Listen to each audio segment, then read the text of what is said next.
started so we don't keep you forever tonight. My name is Melissa McCready. I'm the transportation manager for the City of Ann Arbor. For those of you I didn't just say hi to, or who have only seen me on a little Zoom square, we wanted to welcome you tonight. We're really excited that folks have come out, and we're looking forward to talking through our crash analysis process. Strong Towns is here to talk through the crash analysis studio process that Strong Towns is advocating for.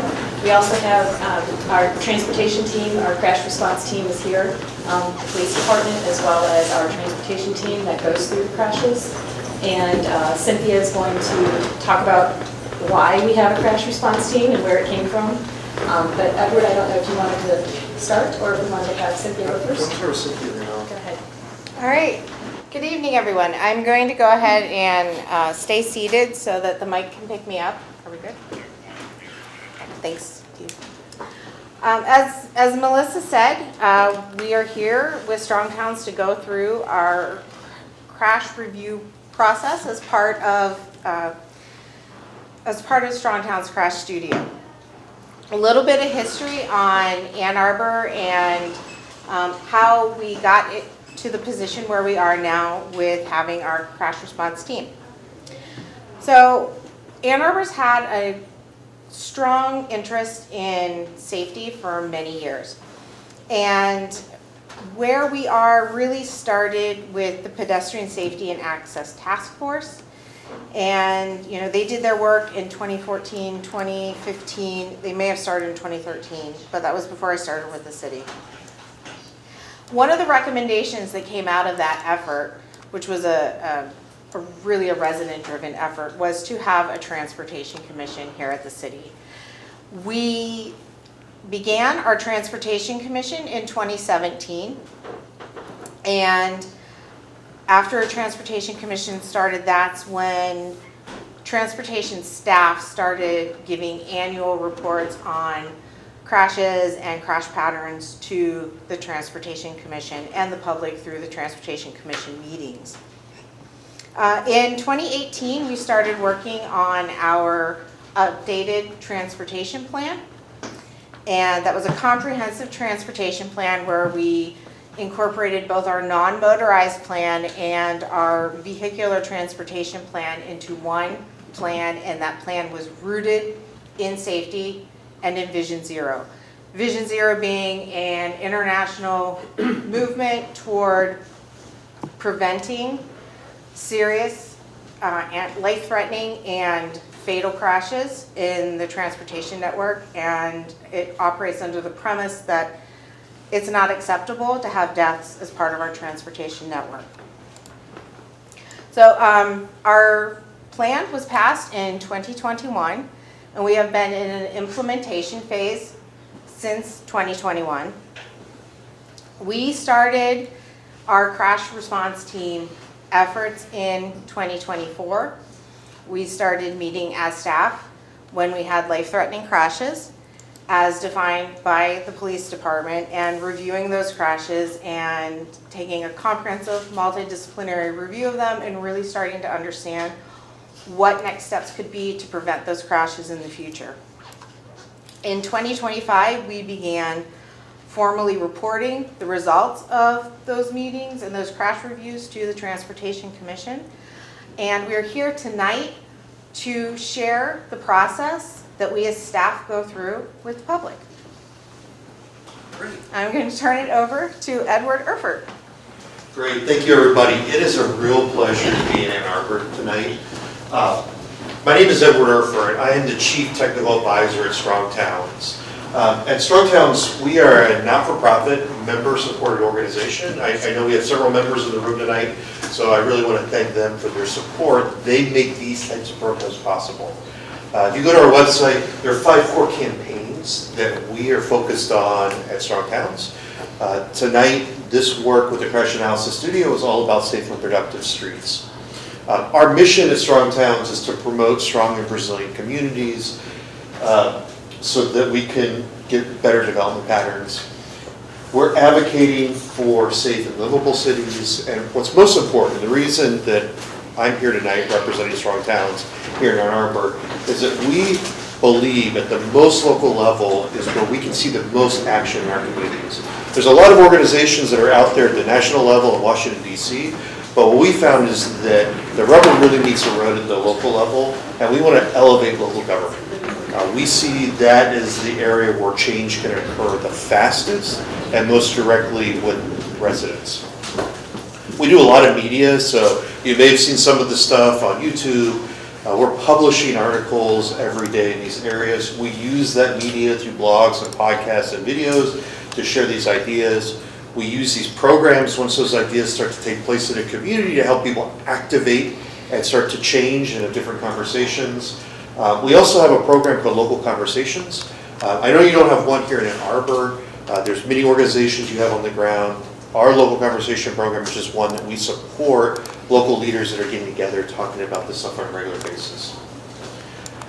Now we're here tonight because on all of our roads, throughout all of our cities in North America, somebody's being killed on one of these streets every single day. In the US alone, we have over 40,000 deaths in our community. That is a staggering number. That is a number that impacts all of us. Everywhere I go, I have to recognize that all of us have been impacted by these numbers. We know somebody that has been seriously injured or killed in a crash on one of our streets. When we looked at that problem that is out there, we started to look at how many communities talk about crashes. We talk about crashes in this idea of blame. And this is very rational for cities when you think about this process. We go out there and we assign fault and we try to close the case, right? We send our police officers out, we go and try to write those police reports.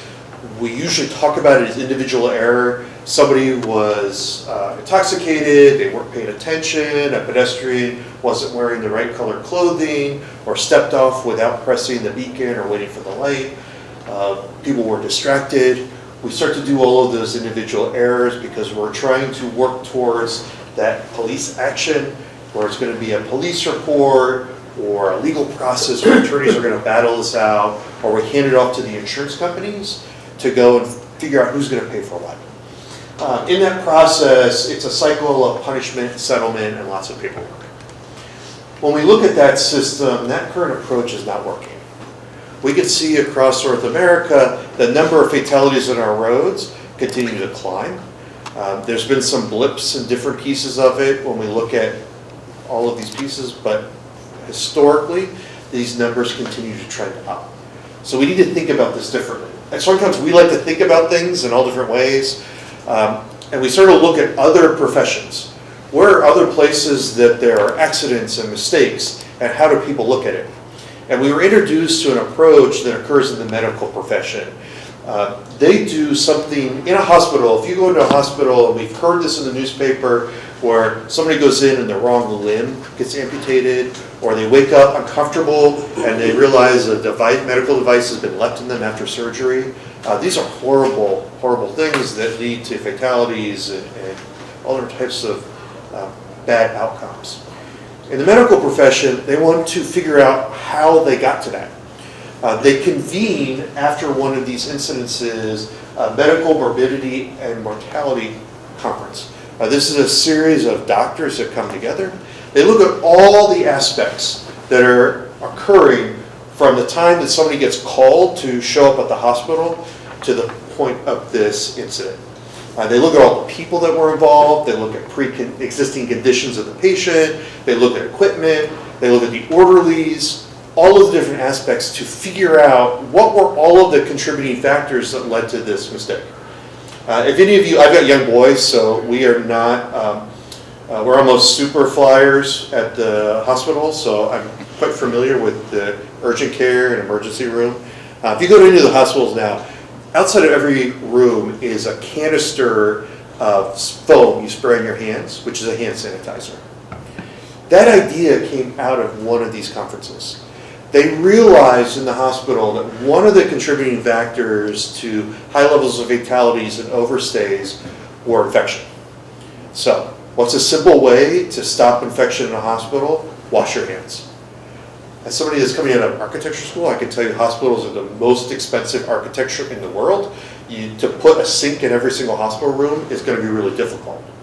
But something simple as putting hand sanitizer in the hallway and outside every single room is an attachment to a wall. It's easy training, and we could see the reduction of infection in hospitals, which is maybe not the factor, but definitely a contributing factor of many incidences in the hospital. When we look at that approach, what they're doing in that approach is thinking about how they can learn from each of these mistakes. When we start to shift from blame to learning on crashes, we can begin to understand all of the contributing factors that built up to these incidences. We can look at the design, the environment, and the users. So there's multiple things that we can look at. When we look at a professional group, it's not just the engineering department or police department, it's a multidisciplinary whole city approach that could be looking at that. That opens a dialogue between departments. We can identify through that process, once we find those contributing factors, short-term and long-term responses to that. So there's not one single fix, but multiple things, so things we can do quickly and things that take longer. All of those build up. What we're doing is we're asking a much different question. We're asking what failed in the system. There's not a single engineer, designer, road contractor that is going out there with the assumption that their system has a failure. We're dealing with professionals that are well trained in this. We have manuals that everybody is following. But in each one of these crashes, each one of these serious injury incidences, something has failed. And so we need to ask different questions. That resulted in Strong Towns receiving a little bit of funding to go out and develop what we call the Crash Analysis Studio. This is an approach where we could learn from tragedy and we could go and move that into action. We could move beyond blame and really tackle all of these pieces. We went and asked our local conversations and our members and anybody that was interested all across North America to do kind of three simple things. Once you identify a serious crash, we targeted fatalities being the most highest level of seriousness in a community. We asked them to go out and review all the facts of the crash. What were the weather conditions? Who were the drivers? What was the design? What were the posted speeds? What were people doing in that area? We asked them to share all those observations. So looking at, again, all of the things they see. I can tell you as a professional, there's certain biases that I have when I look at things. But when we look at it as a multidisciplinary team, we start to observe different things. There are many streets that I go out. I love to go out and do walks and observe things. So we asked them to observe all those pieces. And then when we observed all of the different things, in each of these crashes there are many, many contributing factors, we started to ask what were things that we could do to address those contributing factors. What are things that we could go out as a community, as volunteers, as city officials, that we could go out to address all of those factors? We've hosted 27 of these studios. If you go to the Strong Towns website and look at the Crash Analysis Studio, you can see these. There have been dozens of others that have been hosted, and we're pinning them on the map. These are happening all across North America. It's not just the US. These are also occurring in Canada, and we've pinned these up. After the first 18, we started to see a pattern, and we published a book, a little booklet here called Beyond Blame, and we shared this with the Vision Zero Network. We released this in partnership with them. We wanted to go and get the idea out there that we needed to move beyond blame and ways that we could learn from crashes to create safer streets today. All of that's on our website, and the city has all those links, so I'm happy to share all of those with you. With that, we identified a series of contributing factors in all of these crashes that kept reoccurring again and again and again. We saw that in all of these factors and all of these crashes, we saw high-speed road design was a top contributing factor. We saw design that inaccurately accounts for walking and biking. These are places where the designer has a really fast road and they insert a crosswalk in it. These are places where bike lanes are on 4- and 6-lane highways. We saw places that there should be sidewalks, and there weren't, where all these other pieces were, so with desired paths, those sorts of pieces. We saw dangerous intersection designs. These are places that were, some of them were completely unintentional. The image I have here is in Madison, Wisconsin. This is an intersection that had just gone through a whole update. They added all these pedestrian amenities to it, trying to make it a safer intersection, and we found that there were actually really dangerous things that were in there that didn't actually show up till it got built. Visibility and lighting issues. You'll hear about lighting as a big issue. It's been in all of the journals for engineers. It's more than just light bulbs on streets. There's also visibility. Are people able to see, and are they aware? I will tell you, in all the crash studios that we've hosted at Strong Towns, neither the driver, cyclist, or pedestrian knew the other was in the same space as them until impact. There was no driver that was out there that slammed on the brakes. There was no cyclist that swerved out of the way. There was no pedestrian that jumped over the car. So there are many, many times where this visibility and awareness in the intersection occurred. And then deviation from designer's intent. We have a lot of really, really good street designers out there in the world. And they draw really beautiful plans, and contractors build them exactly the way that they show in the plans. And then they get out in the real world. And all of a sudden, parking lanes become now unintentional dedicated turn lanes. They're places where pedestrians desire to walk that weren't part of the design. So there are all these things that we found that even though it was well designed and met all the standards, we found deviations from that. We also found locations where in the field, when the contractors would install, believe it or not, the contractors didn't do everything that was exactly on the plans. There were field conditions and modifications. So things happen. Cities are messy places, so these things occur. So we saw all of these repeated contributing factors. And we also realized in all the communities we were working that safety is not a single metric. So when we talk about safety, we want safer streets. Recognize your definition of safety is different than the person that also saying they want safety. We have to really get this shared understanding of what safety means when we talk about that on all of our streets. I assure you, all of the design standards, whether you like them or not, are all focused on the idea of safety. So it is an interpretation application we have to be aware of. So, what we're working at Strong Towns is once one of these crashes occur, we are trying to work across North America to get cities to begin to activate what we're describing as a crash analysis studio. Your city describes it as a crash response team. So we may use different terms tonight as we talk through this, but this is the approach that we are trying to advocate at Strong Towns. When a crash occurs, a recommendation that we are advocating for our leadership in our cities to do is to mobilize a response team. We can look and we'll see tonight the police reports. Police report that comes out of a crash doesn't tell us the whole story. You actually have really good police reports here, and some of those things we looked at, chicken scratchings are kind of the Mona Lisa of what we saw in these things. The way that these systems are set up, I don't expect a police officer to be trained and to provide and communicate in engineering speak. So they're doing what they need to do in their pieces, and some of the softwares make it hard. So it's important to go after a crash to go gather all the information. Getting information as close to the crash time as possible. So going out and getting pictures, understanding weather conditions. One of the crashes we hosted was in the middle of winter in a northern state. So getting photographs that week to show where all the snow was laying out in the intersection was important to look at. It's all about collecting all of those facts and documenting everything you see in the location. We asked our volunteers to go out and do speed studies, to measure intersections, to take photographs. You're going to see tonight what all of the incredible tools your city has that go well beyond anything you'll see that Strong Towns could even conceive of when we started the Crash Analysis Studio. Once all of that data is collected, it needs to be assembled for review.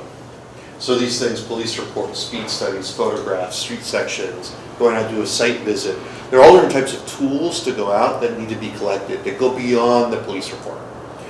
Really understanding these locations and putting that together. Again, tonight you're going to see lots of that information. You have an incredible data set in the city as this gets assembled. Once we go out and alert that crash response team, once they collect all that data, then it's time to convene a crash analysis studio. That is a term we're using at Strong Towns as a group to go out and review, a multidisciplinary group to review this. This is all about critical discussion. So there are things that will be said and talked about in these studios that we need to, just as the doctors do in that medical morbidity study, to go and have really frank discussions about what we're seeing and observing. The focus is on contributing factors, not blame. I will tell you, in each of the crash reports that we did, we found dozens of contributing factors to every crash. There were dozens of things that we observed and saw.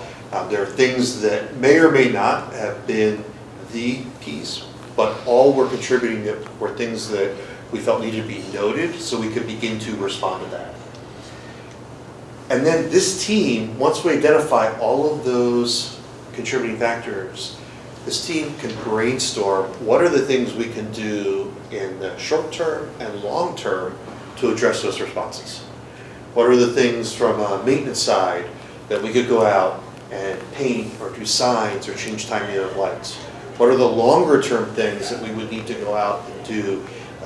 Re-engineer intersections, regrade roadways, update details, standard details of the city. What are all the things we could do, and putting all of that together?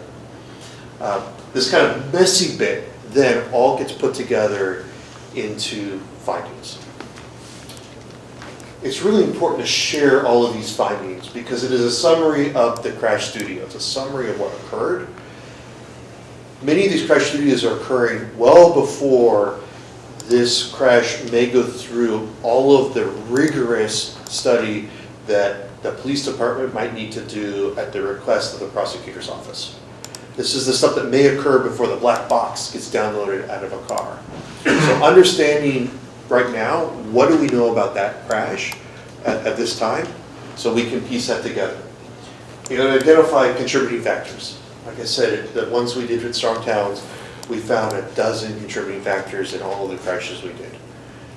No contributing factor is too small, so just getting all of that out. And then for each of those contributing factors, having direct recommendations for short-term and long-term responses. And sometimes we would ask ourselves on any of these areas, when we identify a struggle in a community, we just ask ourselves, what is the next smallest thing we could do? I will caveat this, that in many of our cities, we are working on really, really tight budgets. We have limited resources. So really diving in, it's easy to go say, hey, we should go out after that big $10 million grant. It's easy to go out and say, we should go do another master plan or hire consultants to do this stuff. It's much harder to go and sit down and say, what do we have in the back of our public works truck? What are the things that we would use for a farmer's market or a broken pipe on the street? What are the things we could go out and immediately go do in those short-term pieces? So really working through all of those parts. The reason we're doing this is not just for City Hall to think differently, but for all of us to shift the way that we are talking about street safety. So in this process, as we go forward, as you see this tonight, this is all about that kind of working process that is occurring through these pieces. What we've seen to the crash analysis studio is that this is an opportunity to shift the conversation. I will tell you, in the public, there's lots of demands. What was exciting for me about Ann Arbor is I had multiple requests from your community to learn more about the crash analysis studio. I had multiple people reach out and say, hey, I saw this, I heard about it. We didn't do a big publication of it. We did some targeted, we kind of shared with some friends, and we got a bunch of calls from your city because in your community, you're passionate about this. When I work with other cities, as we work in City Hall, working with technical professionals, helping them to think outside the box. Some of the messy things you will see that your crash response team does are things that they need to brainstorm and say aloud.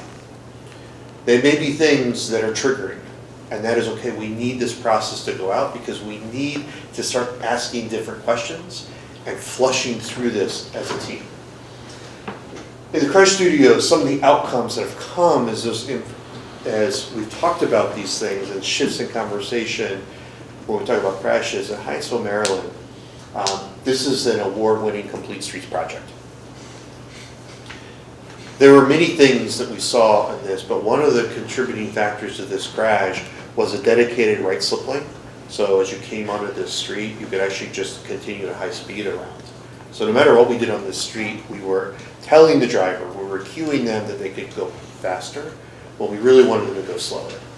Why was that there? Well, because in their street standards, it's a detail that they're allowed to do.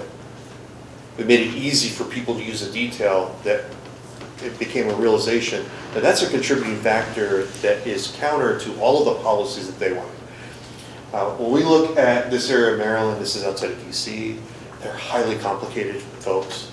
They have lots of debate on all of these things. People wanted to kind of change these details, but didn't know what the consequences were. By using the crash analysis studio, they were able to identify that this was a contributing factor, but here's a detail that we really don't need in our books as a standard detail. There's many others that we would prefer to have as a community, and they simply removed it. Now, it literally almost took an act of Congress, but they were able to shift the conversation to make that happen, and it was easy at the meeting to go and remove that detail. In Indianapolis, they actually started a program. On the bottom left is one of our first crashes. This is the work they did after the studio. This is a recommendation that came out of the studio. This is where trail crossing is. Believe it or not, there's a crosswalk here, and this is where a very skilled cyclist was killed in the street. Lots of contributing factors, but defining where cars should go, tightening up the corners, this is what they could do quickly and cheaply. In Indianapolis, they've started a program that is citizen-empowered infrastructure. They have a small grant program where staff kind of meet with folks and they do these sorts of things. These are all temporary stuff. I love the little pylons. The white delineators, everybody kind of gets upset about. People get upset because they look ugly or they look temporary. Public Works gets upset because they screw them down into the asphalt. It's so expensive. These are on rubber bases. What they're able to do through this is work with community members, and they can experiment with these improvements. They can test out ideas. Now, if they don't get the result they want, they simply move it. City staff can go out and observe how are drivers and pedestrians using that. For those that are into data, for public meetings, we ask people to show up to public meetings, like things like this tonight, at odd places and odd hours. And I'll tell you, many cities, when we do these street work, we're happy if 10 people show up and give us comments. On a street like this that might get 4,000 car trips a day or 5,000 car trips a day, when we do this, guess what? We've just done public engagement day one with 5,000 of our community members. And we haven't asked them to do anything but do their normal everyday activities. So this type of conversation, how can we do this more quickly? What are the tools that they had in Indianapolis? They're able to do this work. For our elected leadership in New Haven, Connecticut, this is an intersection where there was a fatality. It's an intersection, there's a dozen of these where there have been multiple fatalities. They all look the same. In New Haven, Connecticut, the elected leadership were struggling to decide what to do. They had design after design after design of things to do at this intersection. The elected leader of their community went out and did this posting on her social media page. She did a YouTube video. She is not a traffic engineer. But she took what was the findings in those reports that made sense to her and outlined every single one of those. And then she was able to direct staff and work with her constituents in her community to get to that design that they're installing now. So shifting that conversation so everybody can work together, using these reports, having that feedback loop, making it public, making it visible, are the ways that we can start to shift that at all levels of government, with our elected leadership, with our community staff, and even our community leaders. Now, why is Strong Towns here? After we did the crash analysis studio, after we developed this tool, we saw lots of excitement in the public, but there was some friction in getting it started in local government. Cities, believe it or not, aren't on the top end of innovation. Many cities like yours were already doing a lot of this work, but we're kind of getting stuck and there weren't other tools out there.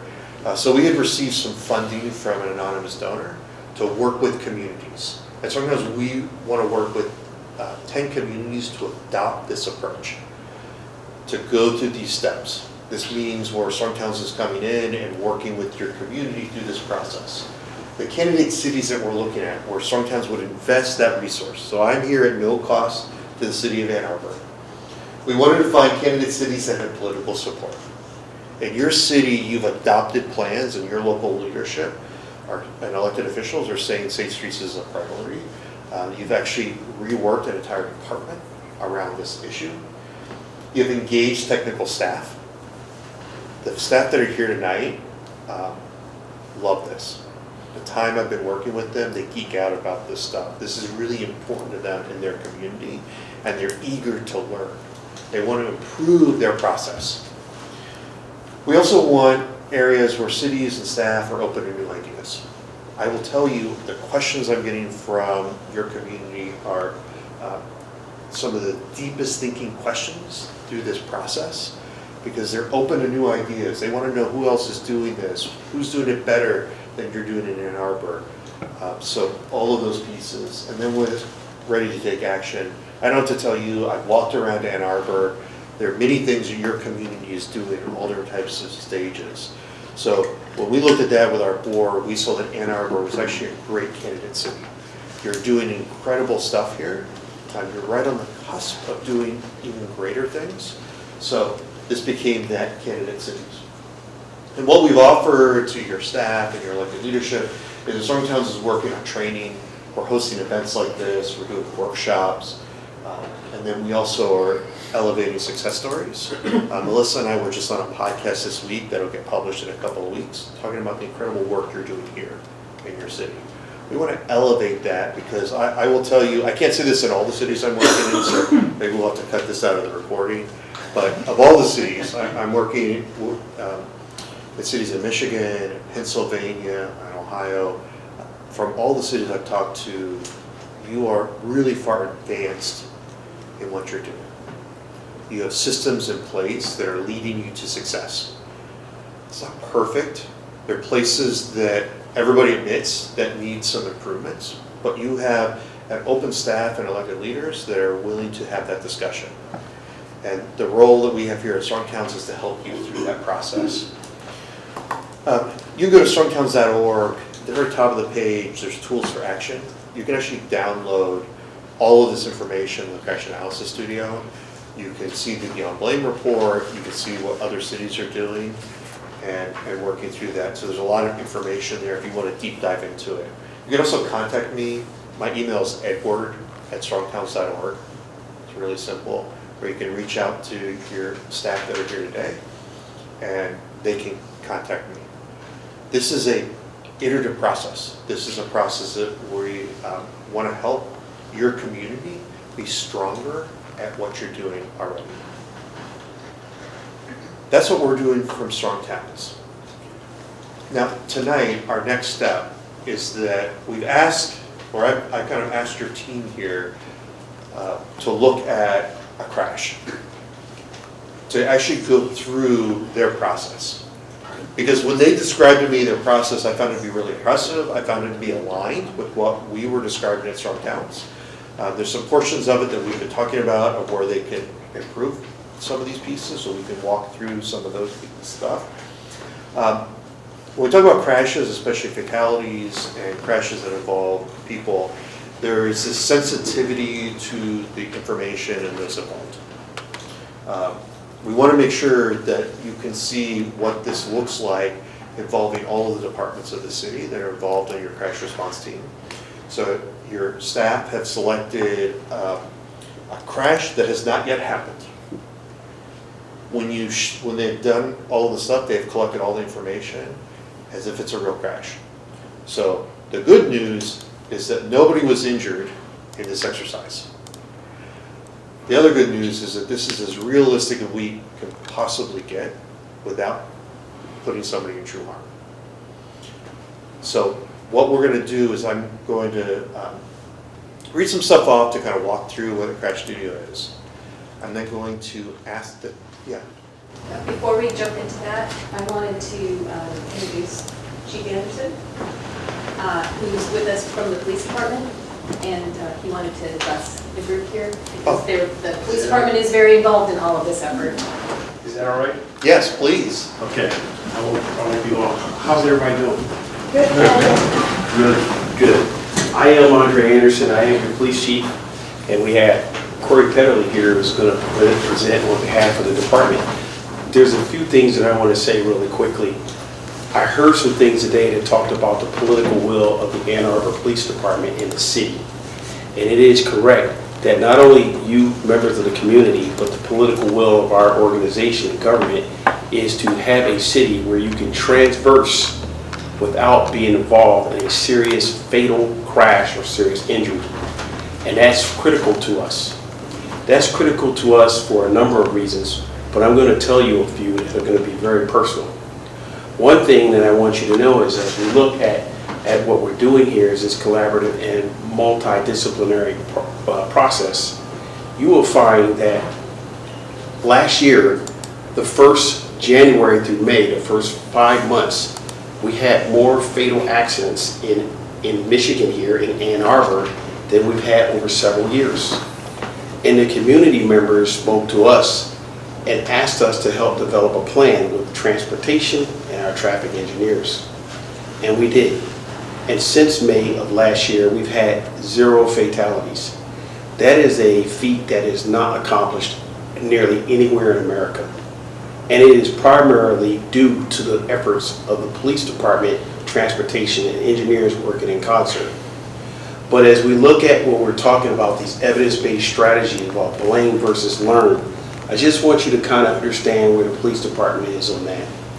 We look at evidence-based strategies and we look at what's called senior reviews, which means that we work closely with academic partners in order to develop strategies in order for us to look at blame versus learn. And if you look at some of the things that we learned from the industry, I want you to think about this. Several years ago, when a person would go to an ATM machine, some call it an ugly teller, if you had what was called transaction disorder, then you would go, and if you needed to leave relatively quickly, you would place your card in the machine, right? And then you would get your cash, and then you would leave, and oftentimes people would leave their card in the machine. And how much was that costing the industry?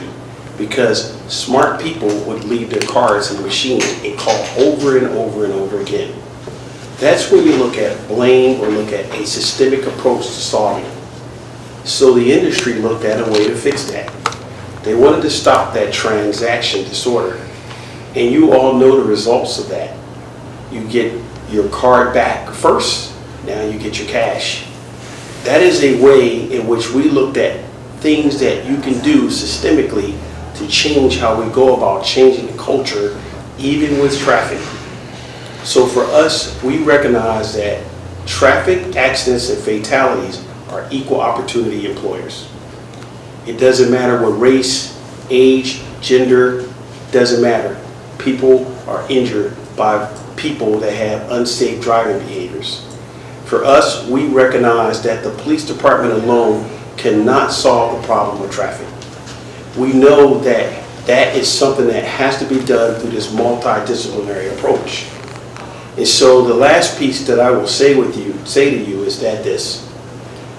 As we start looking at the future, I want you to walk with me with this vision.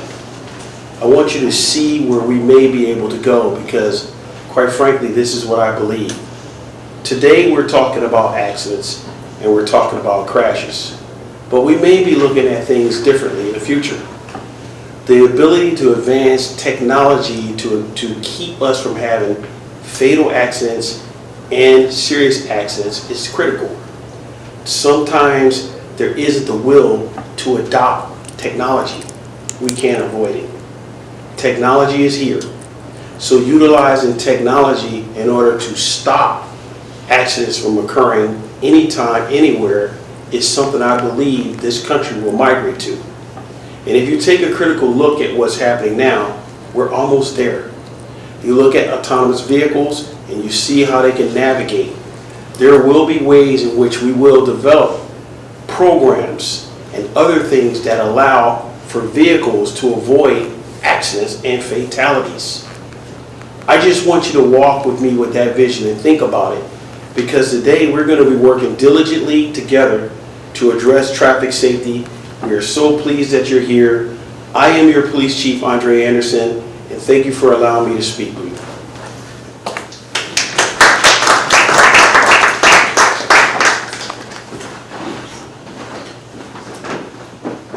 So now, I'm going to hand it over to your city staff.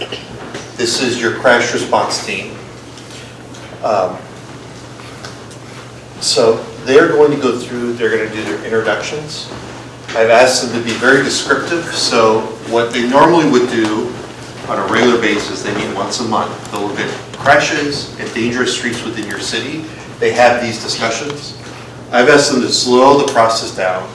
I've asked them to take the time to explain these pieces forward. They're going to go through this exercise. Listen to what they're doing, hear all the different pieces so you can get an inside view of what your crash response team is doing monthly within the city. They're prepared for these meetings, this work is coming through. When they finish up, as they go through this process, then I will take questions about the process that you might have. So you can see what it is and where this team could have more clarity and more emphasis for all of you as a community in that process. So I'm going to hand it over. Who wants to start? Cynthia. Well, you are going to jump into the crash review team. So, I already covered that. No, I know. Oh, I but- mean, you're going to actually talk about it. so let's go through Okay, the introductions. sure. We can take my slides down because I know you guys have much cooler graphics than I do. Do you want to start intros and then Yeah, want to get we'll start introductions. So as Edward said, we are the core of the crash response team. We do have some members who are not here this evening because they were not able to be here this evening. The entirety of the transportation team sits in on these meetings on a regular basis. We also have members of our field staff, so our management team down in signs, signals, and lights, etc., also participate in these meetings. They are not here this evening. Suzanne Flowers, who's one of our transportation planners and our minder of the transportation plan, is not with us this evening. And also, before we get started, I want to acknowledge that as we are conducting these, if we have crashes that involve staff who are not part of the core team, but we need to bring in for a particular incident, whether it's someone in one of our other departments or someone from outside, such as OSHA, we do bring them in as well. And so we are a little bit flexible in that, but we are a staff-based team. Do you want me to go first? No, I'll go first. Okay. Hi, I'm Callista Upsall. I am new to the transportation team. I'm the newest member. I am the transportation coordinator, and I help manage the neighborhood traffic calming program, the streetlight program, and other identified projects, and I help assist with administrative tasks. So that's kind of my role within the unit. And once again, I'm Cynthia Redinger. I'm one of our transportation engineers. I bring 20 plus years of experience to this table. I have worked for private consulting firms at a local and national level. I have worked for a couple of different public agencies, and I have had the pleasure of working in Ann Arbor and with the community of Ann Arbor for a little over 10 years now. Hello everyone, I'm Trevor Bryden. I'm a transportation planner with the City of Ann Arbor. I've worked with the City of Ann Arbor for about 3 years now. Prior to this, I was working at SEMCOG as a transportation planner on a regional level, so this is a much more fine-grained experience for me. I've been told that my role on the team is one of egghead. I deal a lot with research, and I've been applying a lot of my time to analyzing roadway realignments to create safer circumstances in here. And so that's along with Cyrus. Hello, I'm Cyrus Nahidi. I'm another transportation engineer on staff here. I've been with the city for just about 7 years now, and I have some experience prior to that, private and public. What's maybe most relevant to the audience in this room is that I was actually on Transportation Commission for 2 years before joining staff. So I like to think I can maybe walk a mile in someone else's shoes, so to speak, or bike a mile, or drive a mile. Anyway, I'll also just take a moment to one thing that we've talked about trying to catch ourselves on. We'll try and do our best again to, as Edward said, to slow down, to explain acronyms that kind of come second nature to us. So Cynthia, I think, did a good job of explaining a lot of stuff that comes up, that works outside of our team, including, you referenced OSHA, Occupational Safety and Health Association. So things like if a construction site safety issue occurs, it's traditionally outside of our scope in terms of the types of measures we are able to, we really focus on for everyday travel, but we do still review those. It's just, like you said, in collaboration with an organization like OSHA. And I'm Sergeant Corey Petterly. I work for the Ann Arbor Police Department. I am the supervisor for our crash investigation unit. The other police department part that is normally at these meetings would be Sergeant Dave Reed. He supervises our traffic enforcement unit. He's unable to come today. He worked all day, and he's back in tomorrow morning first thing, so he wasn't able to join us tonight. But it's typically myself on the investigation side, then Sergeant Reed on the enforcement side. I will kind of get started with the process. Obviously, as the police department, we are the first responders to pretty much all the crashes that occur in the city, ranging from fender benders in a parking lot to fatal crashes. We at the police department kind of differentiate between a serious crash or a fatal crash and a standard crash based on the type of injury received. So we have different levels of investigation. All police officers do basic investigations. They fill out a state reportable crash form, a UD-10 form, which is kind of fill in the bubble, fill in the line type reporting, and collect some basic information. They'll do that for every type of crash, ranging from property damage, and they can start that process on even fatal crashes. When we start looking at significant life-threatening injuries is where our advanced crash investigation team comes in. So when we look at types of injuries that can cause long-term changes to lifestyles. So the state defines a serious injury as a broken arm. Well, a broken arm will heal in a fair amount of time, though tragic. We don't want people to have broken limbs. If they lose an arm, that's going to significantly impact their lifestyle and impact their ability to operate how they normally have. And we would classify that more as the life-threatening significant injury where our advanced crash investigation would come in. We respond to all fatal crashes and then all significant injury or life-threatening crashes.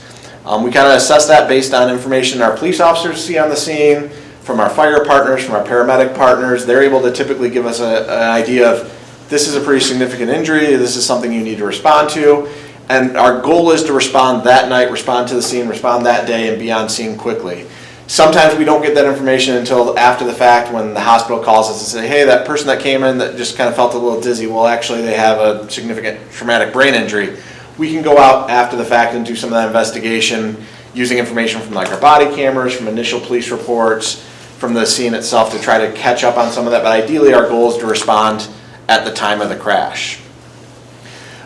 Some of the tools we have in our toolbox, on the screen is one of our Faro scans. We've, as the chief said, embracing technology. We at one point did coordinate method search mapping. We would lay out one big tape measure along the curb line, and that would be our north-south line, and then we'd have another tape measure, we'd measure east off of there, and we'd end up with a bunch of little points on a map. And in my training we had to do it, and it started out with you would be drawing it out by hand with a little scaled ruler and a compass to do curves, things like that. And then we updated to a single point laser system where we would set up a tripod and have a laser device on it. And we'd go out and hold the stick at the point that we want to measure, and that laser would measure the angle and the distance, and that started to give us these better maps, these single points.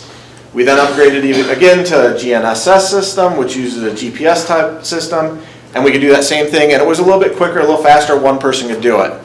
A couple years back, we upgraded the Faro system.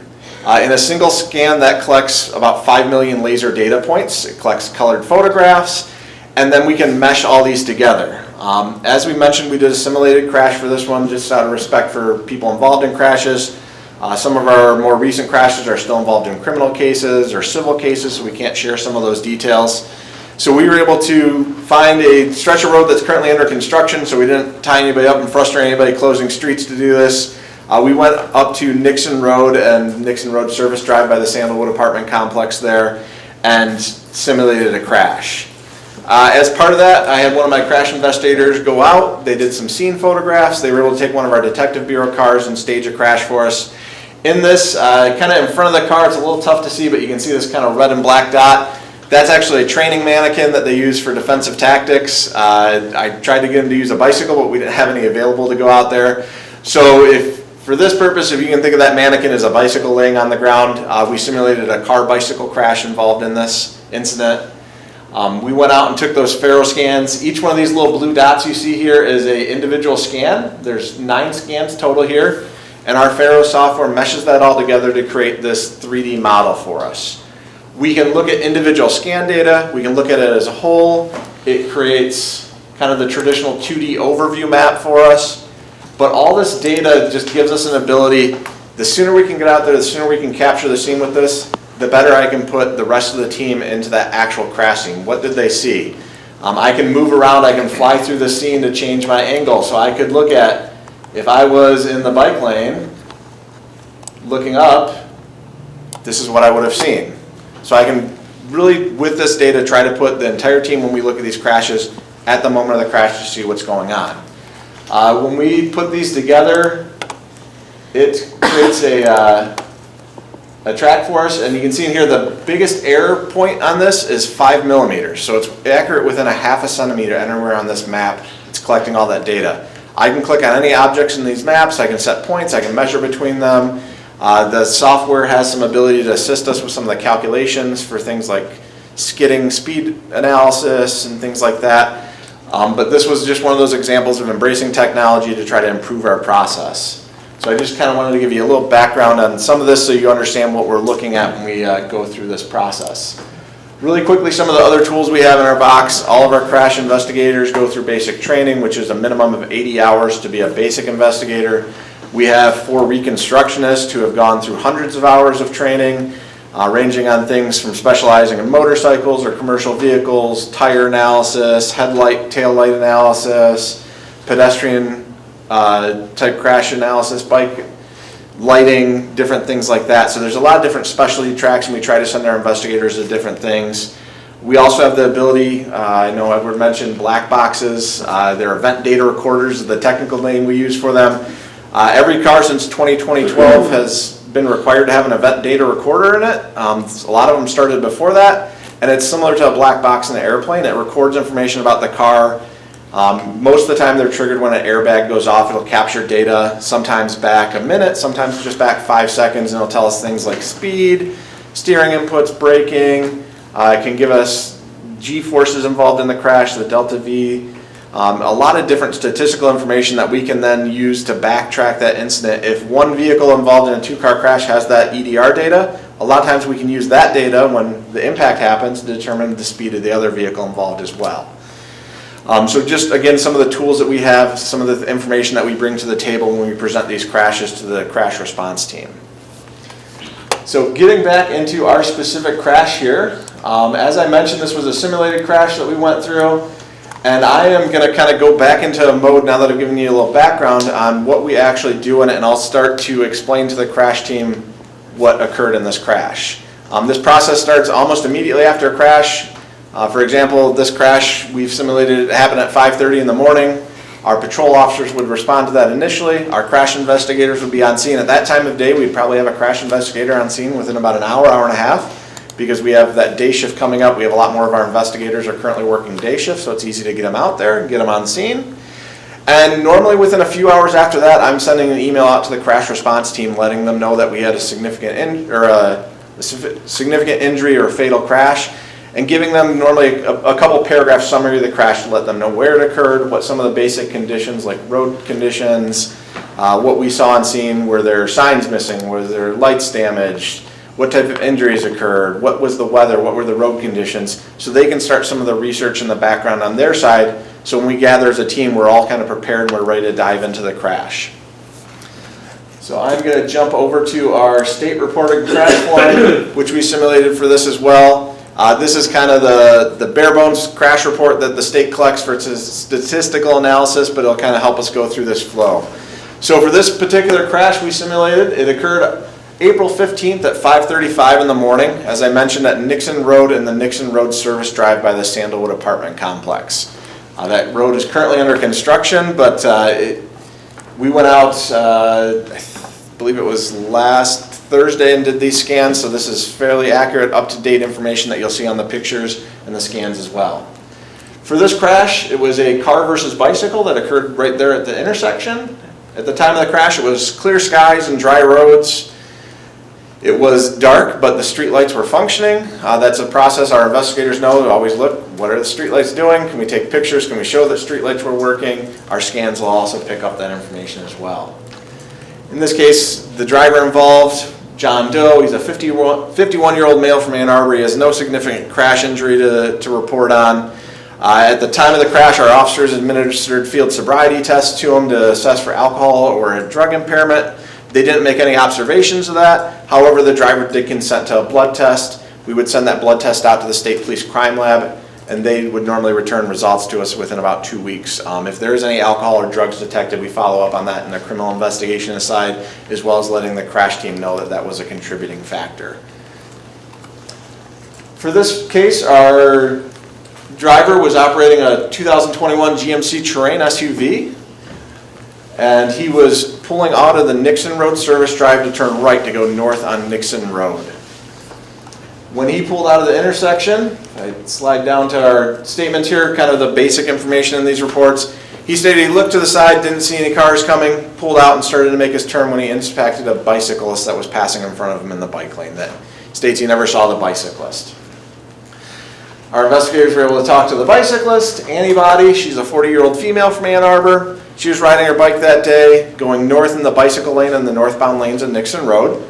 Stated she saw the vehicle come to the stop sign and stop and thought that vehicle was waiting for her. She proceeded to continue on the bike lane, and as she went past the front of the car, the vehicle moved forward and knocked into her, causing her to fall to her side. She fell off the bicycle and struck her head, causing the bulk of her injuries with a head injury. She did temporarily lose consciousness. However, talking to Annie, she's going to make a full recovery. However, she is suffering some short-term consequences from that head injury. So again, that state report just captures some of our basic information for us. The crash reports that our investigators will actually write can vary anywhere from 5 pages up to 30 to 40 pages, depending on what type of information they're looking at. Are they looking at reconstruction efforts? Are they looking at event data recorder information? Did they capture any video of it? A lot of crashes now, surveillance cameras are a lot more common, ring cameras, things like that. A lot of our crashes we're actually able to get video from as well, which really helps with our investigation. In this case, there was no event data recorder, which is fairly common with car pedestrian crashes. The impact isn't enough to trigger that sensor to record any of the data. We weren't able to locate any video for this crash as well. However, we were able to go out and do some scans of the scene. So I mentioned that Faro system. Our investigator took 9 different scans of the scene, and if I kind of give you just a quick overview of the scene, we can see this car pulling out of Nixon Road, making a Nixon Road Service Drive, making that right-hand turn. We've got our bicyclist lane here, and again, if you can kind of picture that mannequin as a bicycle instead of a person, we were just kind of short on props that day. So, sharing this with our crash team, I would go through these, I would go through our on-scene photos and explain some of the things that our investigators saw. In this case, we can see some of the street lights on scene. If I go into one of our individual scans right in the middle, it creates this colored 360 photograph for us, and I can actually go around and show all the different street lights where they're at. If we were able to do this at night, we would be able to see if they were on or not. In this case, for our simulated crash, our investigators reported that all the lights on scene were working at that time. They said when they were out there at 6 o'clock in the morning, it was still dark, but they were able to move around without using a flashlight or anything. The street lighting was sufficient for them not to trip or bump into things. So again, this is capturing just all that data for us, all the pictures that we're able to go through and do some different measurements on, different analysis on. In this case, our police investigation, as Edward mentioned, is a little more focused on the criminal investigation side of things and assessing blame in terms of criminal responsibility. Our investigators looked at this crash and found that the bicyclist would have had the right-of-way continuing straight on Nixon Road. They had no signals or traffic orders that they needed to stop. The vehicle turning right does have a stop sign, which you can see located right here in the intersection. That driver failed to yield before pulling out into the roadway and struck the bicyclist. Once we complete our report, we would submit that to the prosecutor's office to review all of it, and they're the ones that ultimately authorize charges. On a case like this, it would likely be considered a civil infraction that failed to yield, causing a serious injury, which would be a misdemeanor offense. Depending on the type of crash, depending on the severity, it dictates the criminal charges. Serious injury crash causing, or a civil infraction causing serious injury is I believe 93-day misdemeanor is the highest potential for that. If we look at things like OWI causing death, those are years, 20 plus years, depending on circumstances and things like that. But that's the kind of the police process side of things. Again, this is all information I'd share with our crash response team, going through our police side and some of our data collection and evidence collection, because we do have the ability, we're 24/7, so we're out there a lot quicker. We're able to get some of that information and share with them what the scene looked like at the moment. Where were the cars? What did things look like at that exact moment? Okay. So now what we are going to do is we are going to go through the type of conversation that we would have in the room doing one of these crash reviews. We all have a little bit of knowledge of the crash, but we have not talked about this crash in depth and in extremely detail yet.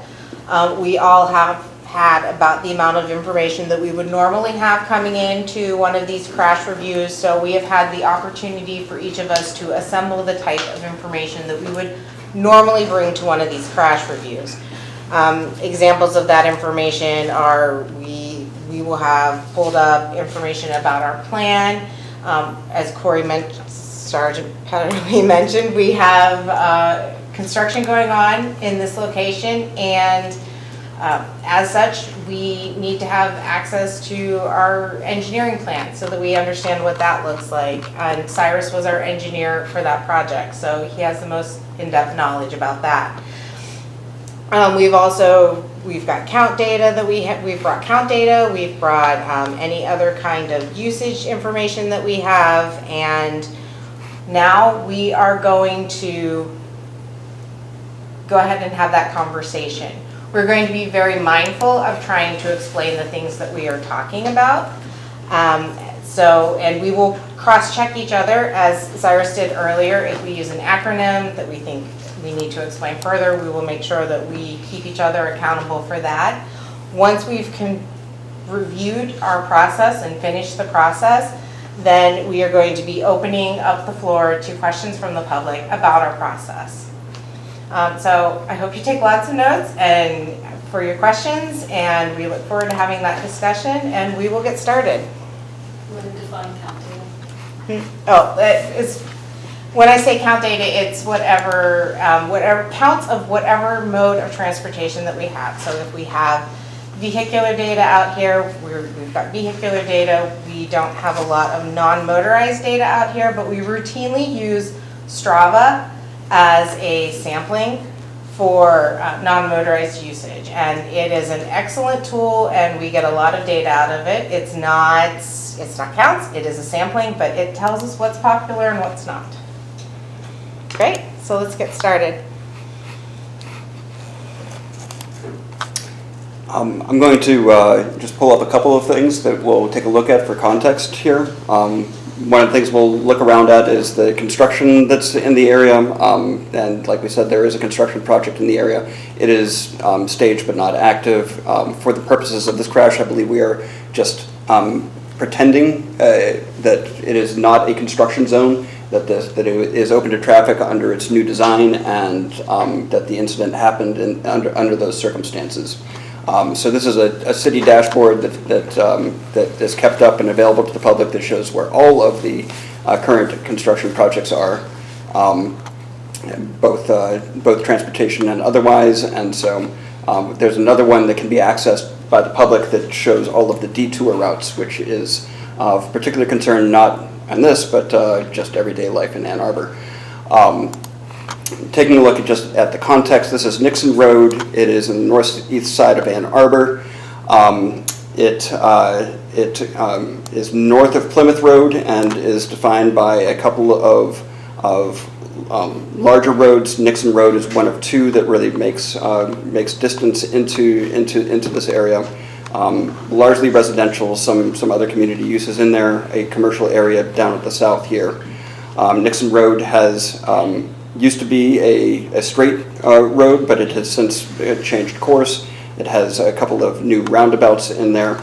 And when we take a look at the old aerial, it used to be a 2-lane road with some, is that a bike lane on one side? So looking at how the new road is redesigned, these are photos coming from fall of 2025, and so picking back up at this intersection between Huron Parkway and Nixon, there's a roundabout here, and now there are well-defined bike lanes, buffered bike lanes, green pigment to indicate where bikes may be in conflict zones, hardened medians, and getting up towards where our crash occurred. A little bit of distance here, apartments to the left and access road to the right. Next roundabout going through.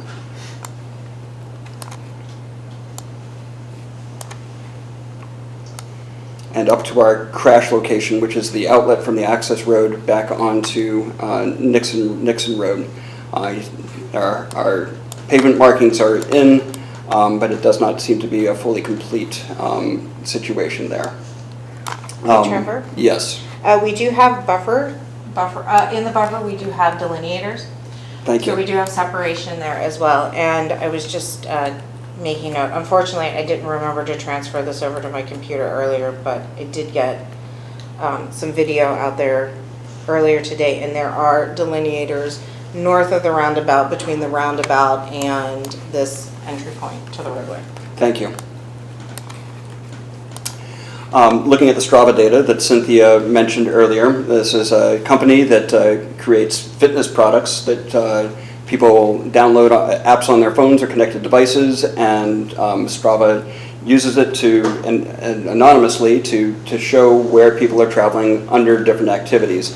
And so what is being shown now are all cycling activities in the area.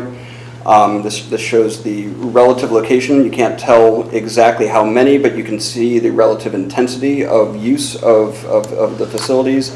And this is coming from the last 30 days, I believe, and so it defines it more towards current use.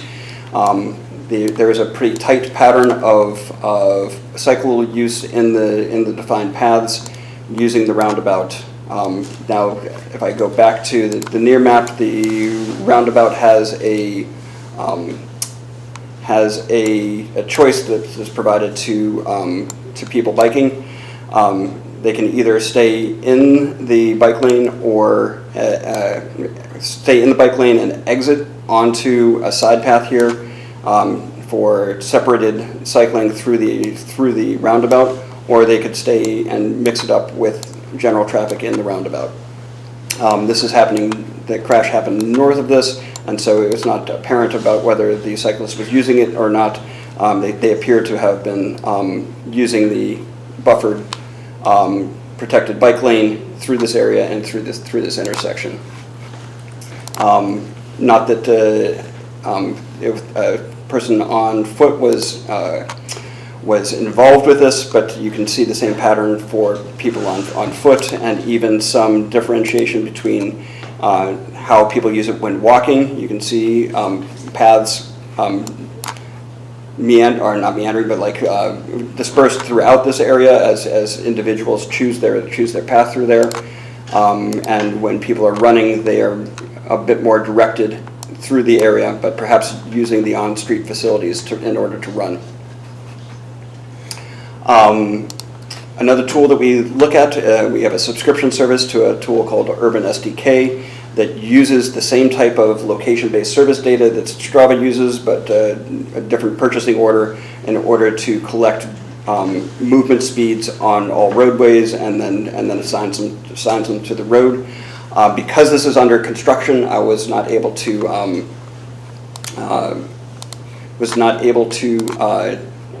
this is 2020, March 25, yeah, this is the rate.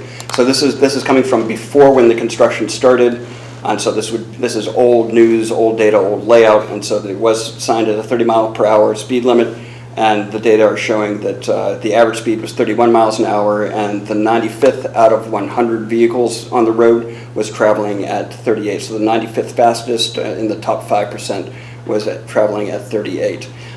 We have a new design, a new condition that's out there. These designs narrow the roadway some and introduce roundabouts. So the design desire and the anticipated effect will be a lowering of vehicle speeds in there.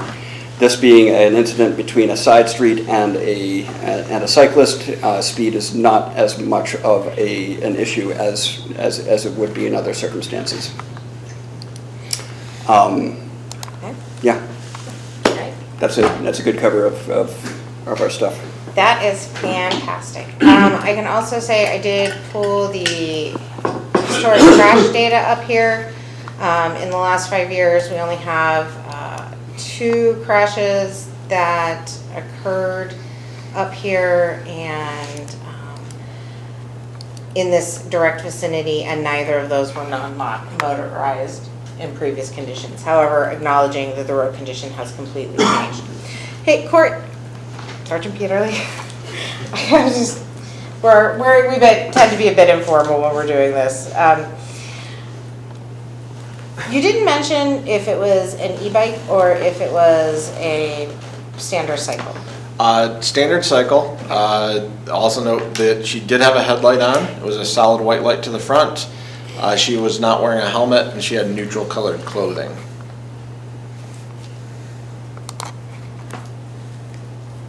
Okay. So, required items for visibility, but nothing excessive required. Correct. Okay. Street lighting out there is pretty good. I have driven this corridor since the permanent street lighting was placed, but I have not driven through this intersection in that way as it is. That would be something that we would want to check out and do a field view to check that lighting condition. Do we know if the driver came to a full stop? Stacy did, and a cyclist did say that she saw him stop at a stop sign, so it appears he did come to a stop. Just did not see her, or Stacy didn't see her when he started going back out to make his right onto Nixon. Do we know where the stop occurred? I noticed on the aerial that we haven't had a stop bar in there quite yet. No, neither of them were able to give a very specific location on where the stop occurred. The cyclists, again, saw him stop at the stop sign. That stop sign is set back a little bit from the roadway, but without that stop bar, we didn't have a whole lot of other information to go off of. Cyrus, was a stop bar part of the design or not part of the design? I also noticed when we were in the scans that it seems that we don't have the white lines on the outside of the cycling buffer. Stop bars are something that are on these local roads we have not always been installing, but because this is an active construction project, there might be the opportunity to install one here. So. Okay. as a note for, for everyone watching at home, what's nice, in this case, it is a construction project, but we have, as Trevor kind of picked up on his map, there's always work happening around the city, so the question of how future construction projects or, sort of ongoing programs can be, can impact work is something we kind of consider. So if there wasn't an active construction project here, our ongoing pavement marking maintenance could be an opportunity to install missing pavement markings. The stop sign placement does look fairly standard. So an addition of a stop bar could be helpful here, especially with the introduction of the buffered bike lane. These island radii, those were how it was in the previous condition? Right, which we would have to go back and confirm, but I believe some of this had to do with turning movements in and out related to solid waste and an emergency access, fire trucks especially. We can see if there is an opportunity to tighten the radius. Obviously, again, part of existing construction, if we can tighten it as part of an actual construction project, that's sort of the best case scenario. But we're starting to do more with quick build, with being able to sort of create a paint and post version of a tighter radius if that is a possibility here. It's possible that we need these radii as they are to facilitate those movements. I guess we should go back and say what's our interest in tightening the radii? Sure. Yeah. Thank you. Good cross check. So,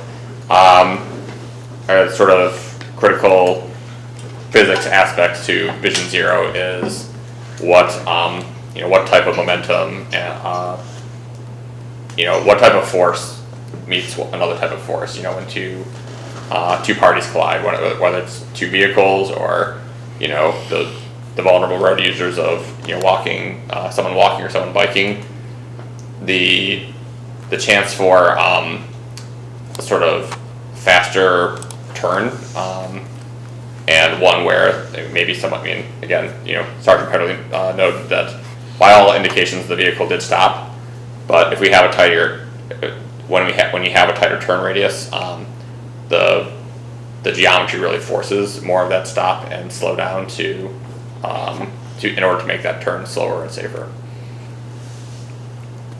which can also have some sort of related effects of if a driver has slowed down and stopped, they are also a little more likely to take a look around of their surroundings and not just think about the next turn they have to make. And in this case, we would expect need to maintain fire access both for turning in Correct. and either trying to also turn southbound or turning northbound. Right. Yeah. So we would need to make sure that solid waste vehicles can turn northbound out of that service drive and take another turn northbound out of that service drive, and same for fire access. So It's a really short block, or it's a short median in effect. Yeah. and the median complicates it on that side because the center median, has the constraint sort of on the left side of a vehicle if it was turning into the service drive.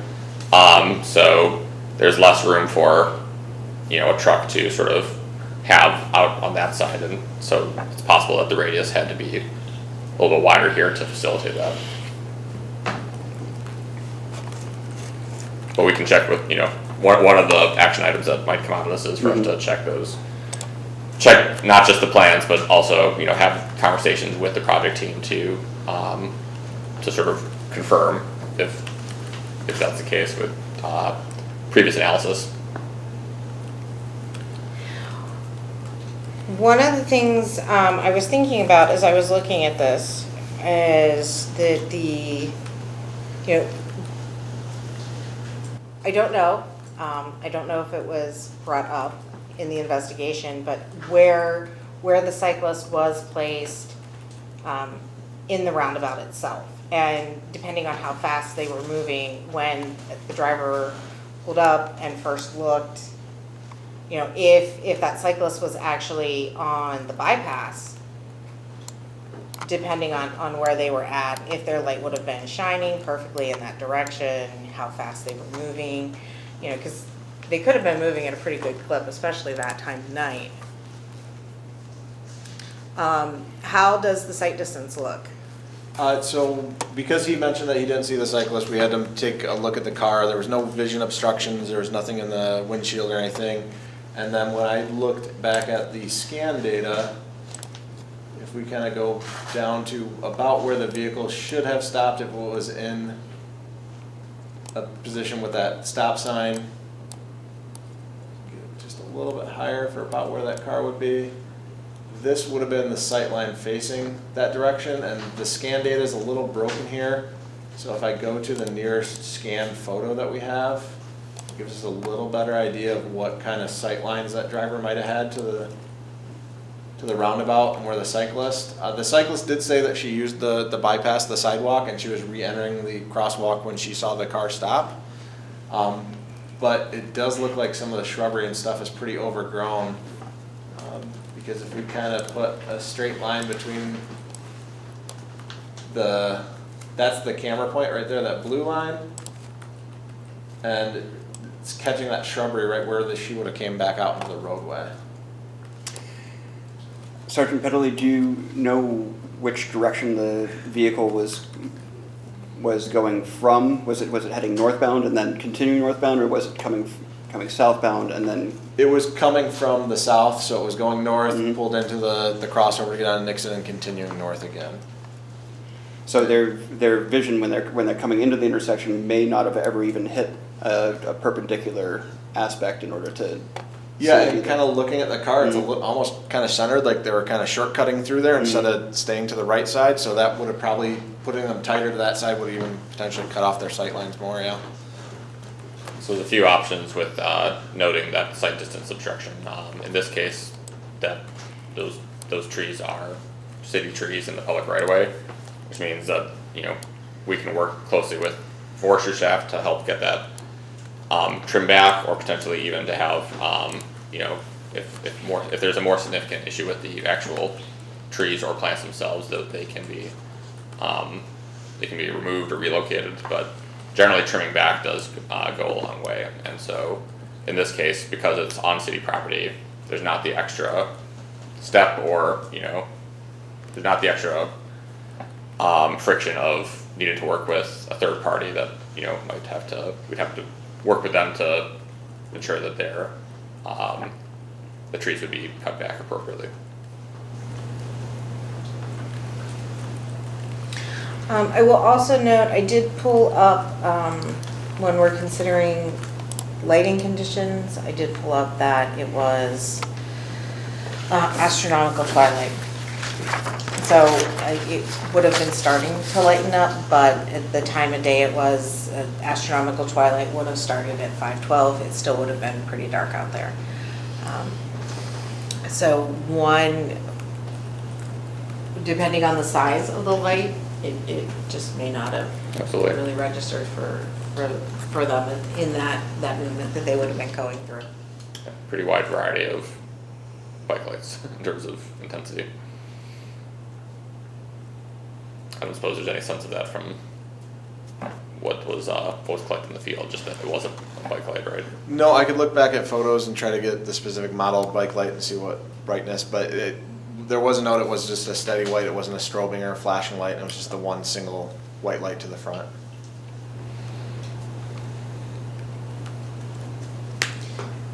And just so that everyone knows, this is the kind of detail we would discuss as we're going through and we're trying to understand how the crash occurred and what all of those contributing factors would be. So do we have any other questions? I don't think so, Dave. Yeah, and again, we're going through a specific example that we staged, but Trevor, I think it's worth reiterating that Trevor pulled up a few dashboards. We have a near map aerial, and we really try to triangulate across all those to see, for instance, if this were in a location where we knew work had just occurred, or it's in an area where we expect work to occur, and then, you know, in the short term, it's an opportunity to revisit those design discussions, and for this crash to, you know, whatever we kind of find out about this crash, and the opportunity is to change the design to potentially minimize it in the future. That's a big part of what those dashboards represent to us, is, you know, work that the city will be doing and that we can try to inform the direction of. Yeah, and in addition to that, if we do not have a project going on, we would be looking at what the transportation plan calls out for the area. That's right, actually. As well. So I think we're at a point where we can review what, Callista has been our scribe this evening, so she's taking all the notes as we're talking. And can you go back through what we have identified as contributing factors? Yes. So I have just some notes in general from our discussion that we identified streetlights were working and streetlights were sufficient and officers did not. Okay, I guess I can share my screen.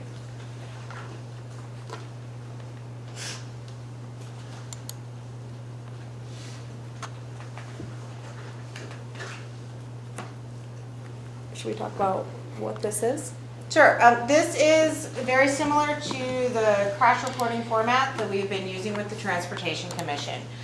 One of the things that we are currently working on with Strong Towns is modifying this, the way that we're reporting this, especially as we are working on a web-hosted tool that will make all of these easily accessible and geographically placed on maps on our city website. But what we are trying to do is make our report more in line with the Strong Towns report that gets used in these safety studios. So having more detailed information, a more exhaustive list of contributing factors. So we have historically kept the crash description a little bit more pared down and really sticking very closely to what we see in the UD10 report. And we're going to be shifting it to more of a narrative format. We do not have that full narrative format completely fleshed out at this point. We're still working with Strong Towns on that. So this is very similar to what's been seen in the past with some changes to some of the sort of sections to where it will be. Can you make it a little bigger? Oh, yeah, sorry. Okay, so the information that we've historically had there, it has an identification by the UD10 number. UD10s are publicly available once they're released by the state of Michigan, and so everyone has access to those in the state. We're very fortunate in that way. And we also have the AAPD case number there, and so that is that we can cross-reference any work that we're doing with work that the Ann Arbor Police Department is doing. The date, the time of the crash, how many parties were involved, what the highest injury level is, what our roadway conditions were, in this case they're dry, weather conditions, clear, lighting conditions, dark and lighted. So, and then we'll have our crash narrative. This is an example of that pared down narrative that we're using right now. And as I said, we're still working on how we're going to develop out that fuller narrative. The next section here is hazardous behaviors, and that's something that we identify because these are the most dangerous behaviors that were identified in our transportation plan. So we always highlight which of these categories a crash may be involved in, because we do have strategies in our plan to address these dangerous behaviors that we always want to make sure we're cross-referencing back to those strategies. Okay, so contributing factors. So just taking notes as we were going through. The streetlights were working. Officers didn't need to use a flashlight when they were conducting the scans. Driver consented to a drug test. Officers noted that impairment did not appear to be a factor. Cyclists temporarily lost consciousness. Officers followed up, and cyclists will make a full recovery. There is construction in the area. We have protected and buffered bike lanes, delineators north of the roundabout, hardened medians, pavement markings. Our new design will lower vehicle speeds with narrowing the roadways and implementing the roundabouts. 2 crashes were identified in the location. I didn't finish my thought there. But she noted that Historically. Yeah, historically. Before the new design. Before the new design.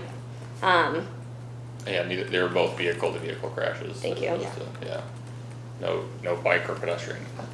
I know we're trying to we're trying to get through this as quickly as possible so we get to your questions. But yeah. We identified it was a standard bicycle. The bicyclist was wearing neutral clothing. The cyclist was not wearing a helmet, and the bicyclist did have a bike light. It was a non-strobian bike light, a standard bike light, and it was at the front of the bike. We would like to do a review of the streetlight conditions. Stop bar was not installed, and there's an opportunity to install a stop bar. Stop sign placement looks standard. Need to make sure solid waste vehicles can get in and out of the service drive. Could be the reason why the service drive entrance is that wide. Sight line could have been an issue. Vegetation and shrubbery look overgrown and could have been, sorry again, stop my thought. Trimmed. Yeah. Driver was driving more so in the middle of the roadway and could also be a factor of the sight distance issues. And then I didn't do anything for the enforcement responses, but some near-term strategies, like I kind of mentioned above, pavement markings such as the stop bar could be installed, field review of the streetlight placement and conditions, look at our current construction plan at the road width of Nixon Service Drive, and have our forestry team trim back the bushes and vegetation. So I know that we are starting to run a little tight on time. So I would say that in our regular work, we would go through and we would discuss enforcement responses that we could put together as part of responding to this crash, the engineering and planning responses, and we always put together education responses as well. You'll notice that there are different timelines on those because Ann Arbor Police Department has defined a different timeline for what near, mid, and long term is compared to what our transportation plan defines as near, mid, and long term. And another important component of the work that we do is that we have scheduled follow-ups. So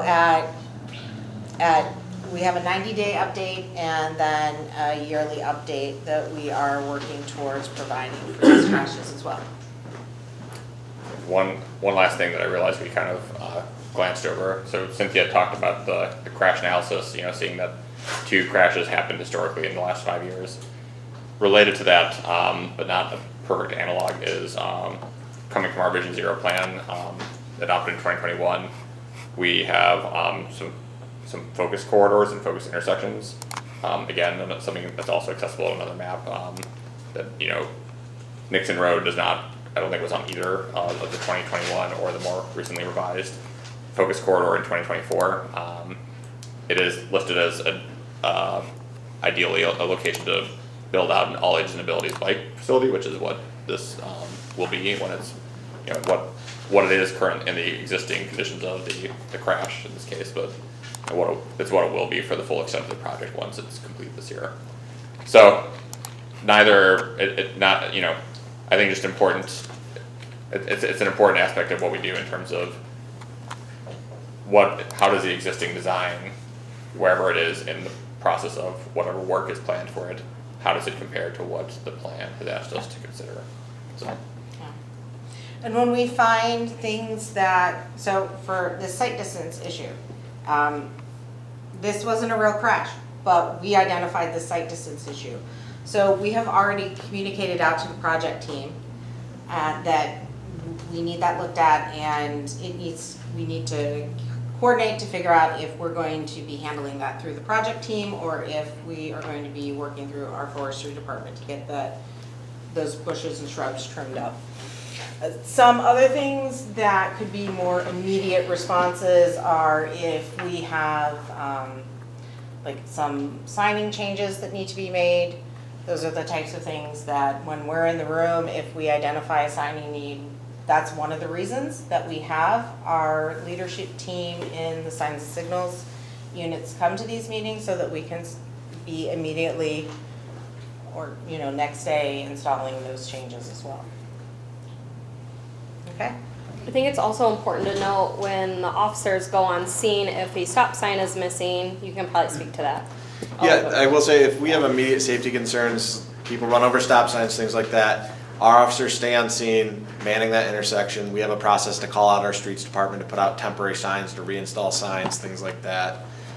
Whether that be a crash or college students ripping it down during a Final Four celebration, we will stay on scene, make sure those immediate safety concerns are solved, get stop signs back in place, things like that. And looking at those short-term things that we can do immediately to try to resolve any safety concerns. Well, I would like to thank your crash response team to come out and to share all of this.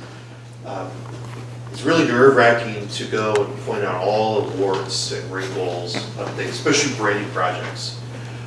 What I can tell you is by seeing this, the curiosity of this team, what is this, what's going on there, let's look at it closer. We did a little briefing before we started tonight, and I can tell you Cynthia was already out there because she said, oh my gosh, I saw something. So like on our way here, stopped there. That's the type of conversation shifts that we at Stark Towns are excited about. The reporting that is going out, we're working with your city on that. The report sharing, at Stark Towns, we've gone through those reports, and the process we've done in our studios is that it's one thing to do it while we're all here, we write a bunch of notes. Usually what happens after that, we share it around with the group, and there's other things that we fill out on it, or there's other things that we identify. Maybe there was a team member that wasn't here tonight, or another department. We talked about the arborist, so there'd be follow-ups to that. They could be having that report. So those are the sorts of things that start that feedback loop and seeing that. The other thing that we saw Strong Towns with the reporting that you're currently doing is your city's actually doing a lot of stuff, but not taking credit for it. So you see some of the reports that are published, there are things that are there, and staff's just like, oh no, we already took care of it, so we're not gonna write it in the report. It's really important to take credit for that work because you're actually doing things. So, when you're as a public, why are these white sticks popping up? Why did that sign change? Well, we can go back to this report. So, well, this was a result of what we reviewed in this crash studio. And that helps to build a culture within communities we see time and time again. Places like Indianapolis, that's leading to how can we do that traffic calming or that curb extension that we saw down the street in our neighborhood here. So it starts that conversation forward. So I know it's, we put everybody on the spot. They normally work a little bit more closed door because they're seeing sensitive information. It's really impressive that the police department is engaged on this and giving them information that maybe is not in the police report, that's not public, but that field observation is really, really important in trying to understand all those contributing factors. And I hope you saw with this that there are many, many contributing factors with all of these crashes. It's a lot of pieces to it. We have a little bit of time left. I'd like to open the floor if there's any questions from the public about the process. I don't want to get hung up with whether staff looked at this piece or that piece, but thinking through the process, thinking from your perspectives, all of your roles as citizens in the community, on the boards and committees you sit on, things you had questions about, crash happens, the police department responds, they're preparing a report, it's going to this team, they're looking at all of those cool widgets. I mean, all of the data sets that you have in the city are amazing. The technology your police department has to go out and scan is amazing. That really helps to elevate this type of work. So if there's questions about those pieces, I'd just like to open the floor. And if you're uncomfortable with raising your hand or talking to the group, you can see all the staff here. They want to talk about this process. They want to learn. So feel free as we're kind of wrapping up to grab folks if you don't want to take the mic. Yeah. I understand this process to be one of an analytical process to try to understand how crashes are to improve the conditions, around it. However, when a crash like this happens, a policeman will come in and file a report and assign responsibility. The team, perhaps later, will come in and do a thorough analysis of this. Is it a situation where that report goes back to the police officer and the police officer says, oh, wait a minute, I didn't think of this, so I'm going to have to reassign responsibility? I mean, is what you're doing sort of a check or additional info? How does that work with the actual police report and what you're doing? Yeah, so a police report is more or less kind of a living document because information changes. Maybe depending on the crime, a new witness comes forward, or we find a new piece of evidence or things like that. So during this process, we discover elements that weren't considered in the police investigation. We can add those in. A lot of times these crash reviews happen before the case is closed by the prosecutor's office because it takes us a while to investigate it. The report goes to the prosecutor's office, it takes a while for them to review it. So it's not, the police investigation is done in a week, it's closed, we're not looking at it again. These conversations can inspire us to look at investigations. We had one that involved a car versus pedestrian, and talking to the transportation team, there was questions about, did it meet the legal definition of a crosswalk based on the design of it? Well, that definition is going to dictate whether it's a criminal offense or not, because if somebody was crossing in a crosswalk, they have the right of way, versus if they were crossing outside of a crosswalk, the vehicle technically has the right of way. So those conversations we have do influence the police investigation, and if there is information that comes up that wasn't initially considered in that police report, it can be added, it is looked at for criminal charges. Because again, ultimately the police look at criminal law, so we're looking at what part of the motor vehicle code was violated, things like that, and it doesn't always take into that criminal element all the other contributing factors that we would look at to prevent these in the future. For that particular crash, what was the criminal elements that occurred to assign legal responsibility for a criminal investigation? But this looks more holistically at what caused that crash, what can prevent those crashes from occurring in the future. But yeah, these meetings definitely can influence and add to those police investigations. Quick follow-up, are these reports made public? I wasn't quite sure. Who has access to the results? Yeah, so the UD10 report, which is that official 2-page document of the crash that the police department files with the state. Those are available, all of them for the entire state are available in the state of Michigan. A really great resource for that is Michigan Traffic Crash Facts. Now, that does lag a little bit because it is based on the official data set. So the data set has to be certified before it is released by the state. So right now we are in March of 26 and we have not yet received the entire set of 2025 data. And when we're working on these crashes, way in advance of those them becoming part of the data set because we meet monthly. So anything that occurs at the beginning of the next month, we're meeting and we're talking through things. And if we don't have a crash to review, we're working on other business. The form that we've been using to report the crashes out to the Transportation Commission, those are all available in the Transportation Commission packets. But something else that we are working on and is not ready to roll out yet is a website that will have all of these crash locations and the crash reports for like the last 5 years worth of data, consistent with the way that we report we do our annual crash reporting, using that 5 years. So if you're looking for this, it's in the Transportation Committee agenda. Yeah. So it's all public, it's just sometimes you have to hunt for it. If you've ever FOIA'd police reports, there's all sorts of steps for that. Like we can't release personally identifiable information, but we, in an effort to improve our transparency and make it easier to find these, we are working on a public dashboard that has a map. You can click on the dot, it'll give you a quick little synopsis, but then you'll be able to pull up this full report and that system updates. So when we go in at the 90-day mark and do our update on it, it will update that report. So if you pull it back up after 90 days, you're gonna have that 90-day update on there.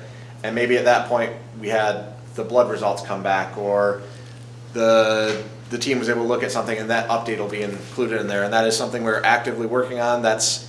Luckily, we have not had any crashes to review, so we have been able to put more time into that dashboard, and I don't have a timeline. I know we are working to push that out as soon as possible, and we are trying to backload data into it so that we have all of 2025 going forward.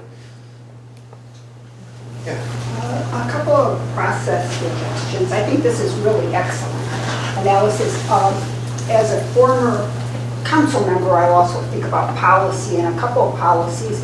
One would be when we're doing road construction, that we no longer take the excess dirt and mound it up and create berms like we see in this. And we used to do that, and I don't know if we have an actual policy of what to do with that excess dirt so that we're not contributing to obstructing sight distance. And secondly would be to have a policy that we proactively maintain sight lines throughout our city, because we know that they contribute. So as when we're evaluating this and we've identified sight distance, is there a way to suggest that to the governing body that maybe we need to be more proactive? I think those are great. I think, for the team, for them to hear that. On those recommendations, short-term and long-term, policies are a little bit longer, but identifying those things. The Hyattsville crash, staff wanted to change something, but needed the policy direction to do it. And again, putting those in the report.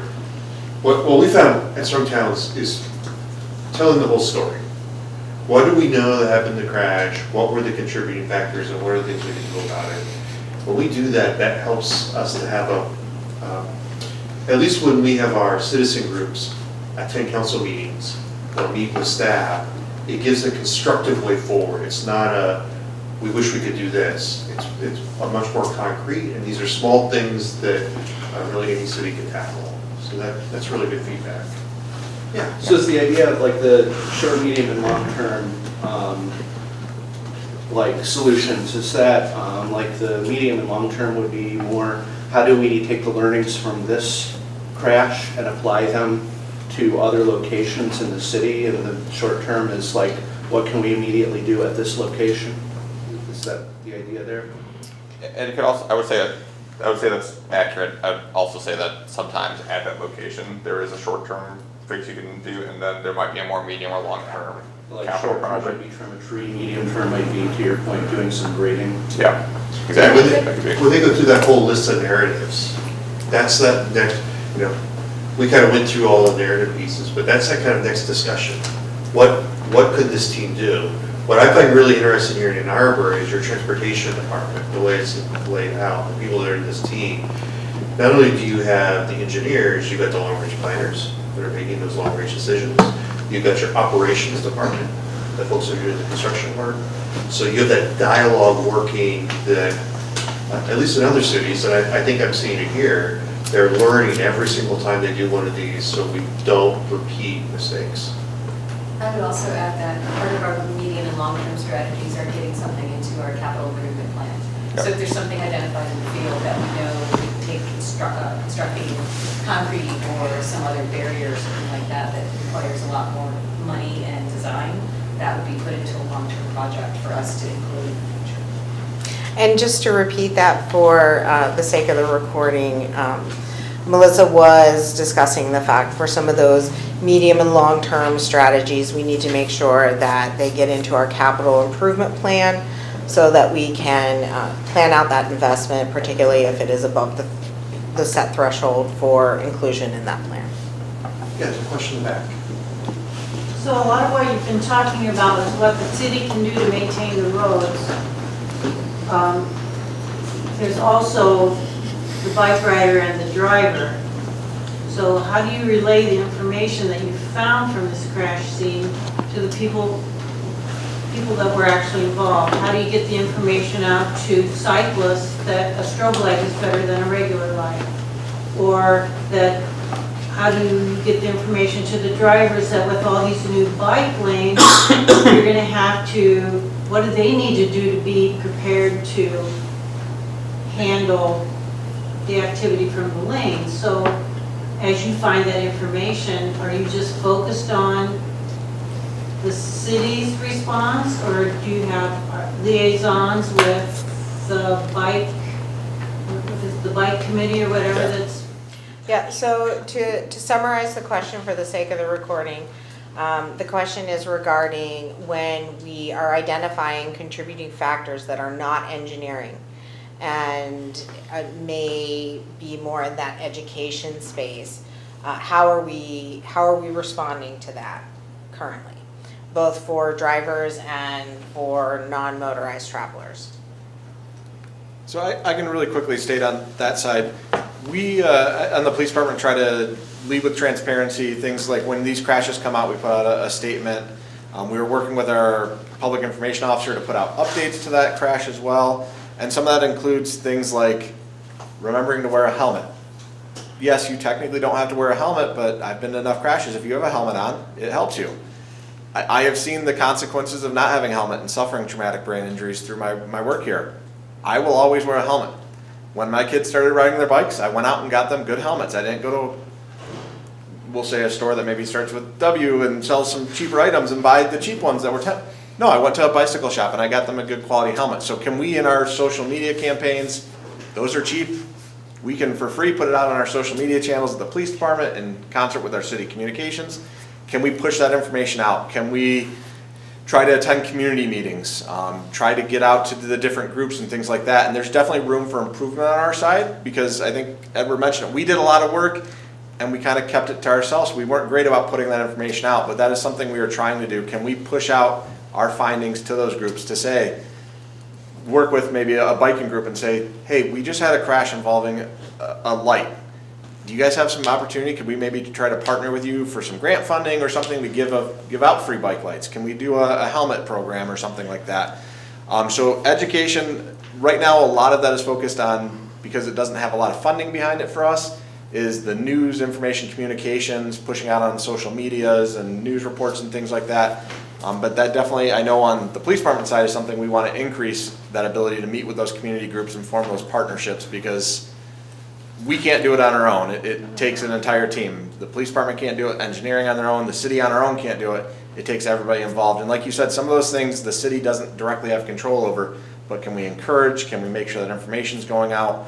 Can we try to create that safer environment for everybody? And that's absolutely something we're trying to do. And that education part of our report kind of is that focus area, and what did we learn? What can we put out to the public to improve the situation?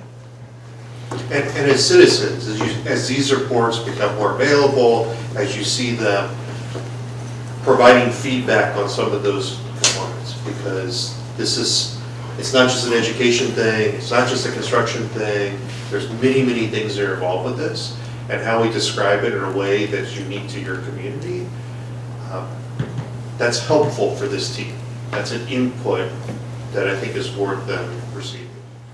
And I guess I can add that the road designs themselves, they're new, they're novel, but they're more and more becoming a standard portion of what we are putting out there. Part of our transportation plan is overlaying comfortable bike facilities on our road network, and we're following national guidance about what those facilities look like. We want them to be intuitive and lead people through. And so if there is something that's non-intuitive and we notice that, then we change the design to make it more self-explanatory what people should do and where people should be positioning themselves. That's why all the green paint is out there to indicate where people should be watching for, or where cyclists may be. And like overall the road design is supposed to do a lot of the weight of educating the public and knowing where people should be positioning themselves on the roadway, and slowing speeds down to give people greater time to look and react and be able to see what is happening on the roadway.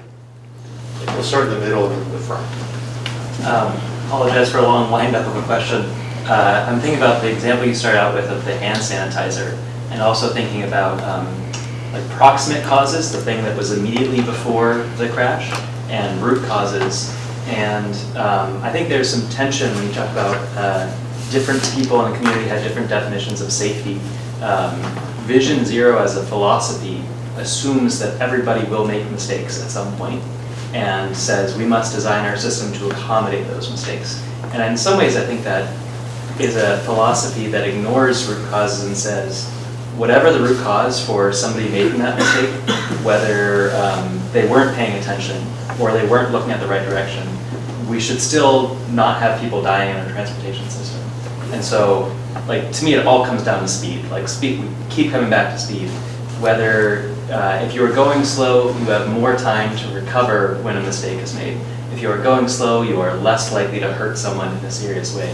And so when you think about making trade-offs of how you invest time and money, and even these kind of trade-offs, like, do you invest a lot of staff time in doing this type of analysis, or creating a dashboard, or creating standards around reporting, or do you spend more time and money doing things that are like known best practices, like reducing speeds? I'm thinking of very real examples. Staff have limited time, and we could be standing up a more proactive quick build program, or we could be spending more time creating report templates for understanding crashes. Both are important, but in my personal opinion, one is more important than the other.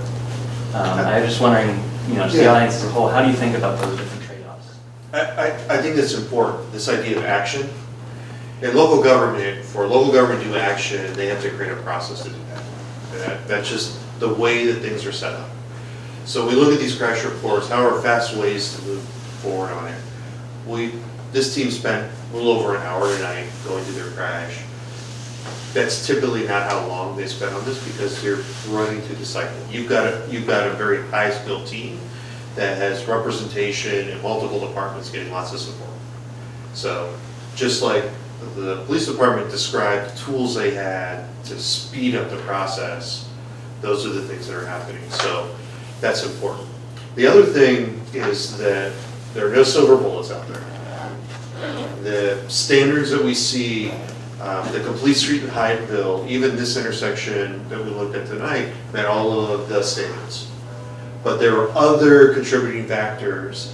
So when we think about back to the medical profession, doctors recognize that when they give you a prescription, there's a percentage of folks that don't take their pills. I know many of us that are on medications that skip a night, maybe we don't take it, maybe we just don't like it. That doesn't mean that the standard of care stops. They're always thinking in the medical profession, how can we continue to nurture that forward? So this type of reporting process keeps the momentum moving forward, and I would argue it is as important as taking the action. Now, with all the cities we are working with in strong towns, quick build, and defining what a quick build is, and going out and working quickly, it is a difficulty in local government. Because if they do something, the public complains. If they don't do something, the public complains. Because it all involves change. You have limited resources in the city, what do? Like all of those sorts of things. So as a process works, the places that are doing this will see that idea of quick build, the idea of bring this forward, updating standards, making sure the next design process, this is all part of that ongoing process. There's no direct route to this. It is a stage process of work and building up the muscle memory. The fact that you have staff meeting once a month to go through all of this, you are light years ahead of any other jurisdiction in the state, let alone the country. And they are running through this stuff. Their difficulty is trying to communicate that in a way that the public can see all the hard work they're doing. So that's one of the things I know that sometimes we are trying to help them with. If I can really quickly add on that, we're talking in these meetings about a specific crash, but it doesn't stop there. We had a crash early 2025 involving a mid-block crossing by the DIAG. We looked at what does that crossing look like, but what do the other crossings in the area look like? So it's not just we're addressing one problem, we're looking, this occurred here because of these problems.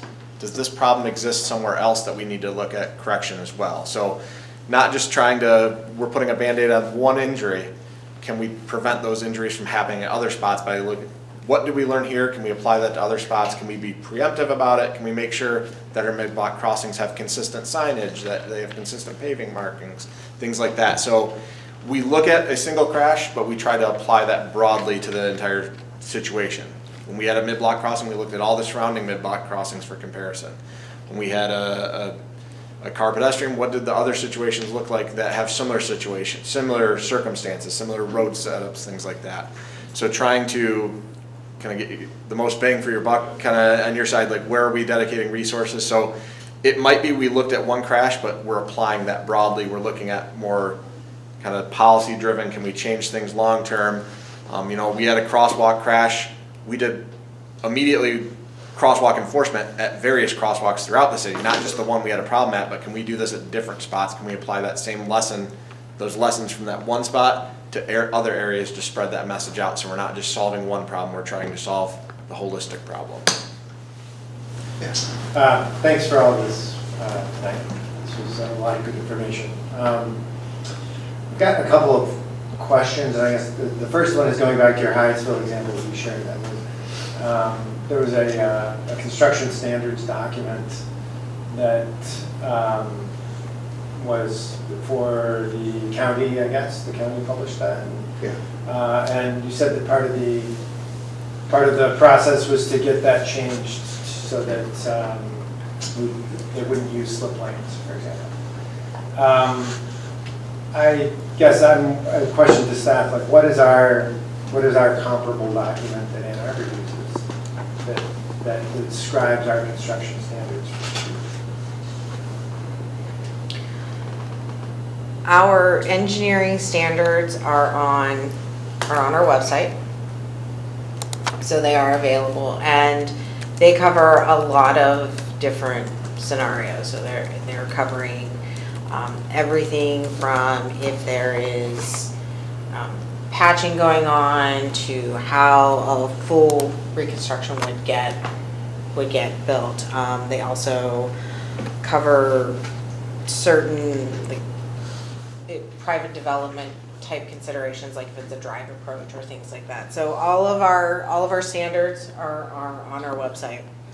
Okay. But I think it's really important to note that that is not a fully standalone document, because what that document also references are the other standards that we rely on, such as the Michigan Manual of Uniform Traffic Control Devices, the NACTO design guidelines, the ADA compliance.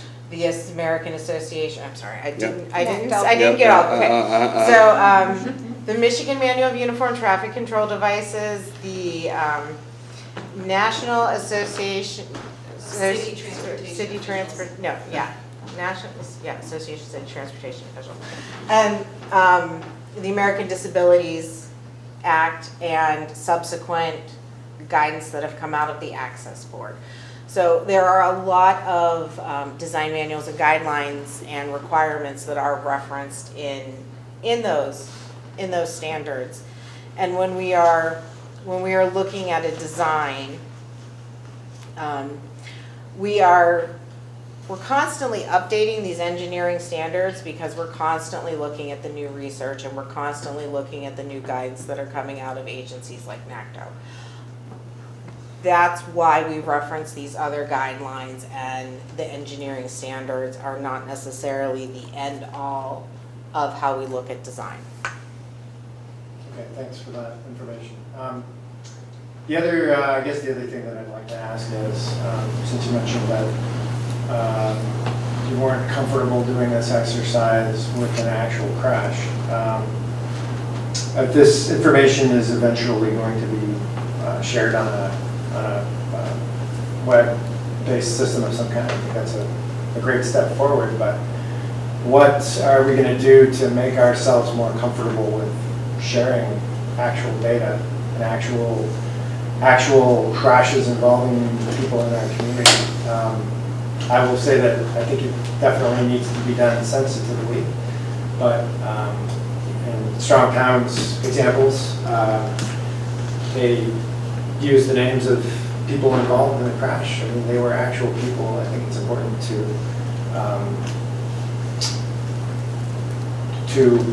make sure that the human beings are accurately represented, even if we don't share their personal information or names even. So my question after all that is, what are we going to do to make ourselves more comfortable sharing that information and sitting with it? So the question is, what, with this being an exercise that was not a real crash and not using actual data, although definitely informed by crashes that have occurred in the city, and what level of comfort would we have in sharing some of that real data. And I think I'll let Sergeant Petterly respond to this a bit, but we want to modify the report out document to be more of a narrative, to include more information about the crash, about the contributing factors, and really listing out all of those. It was dark, that was a fact.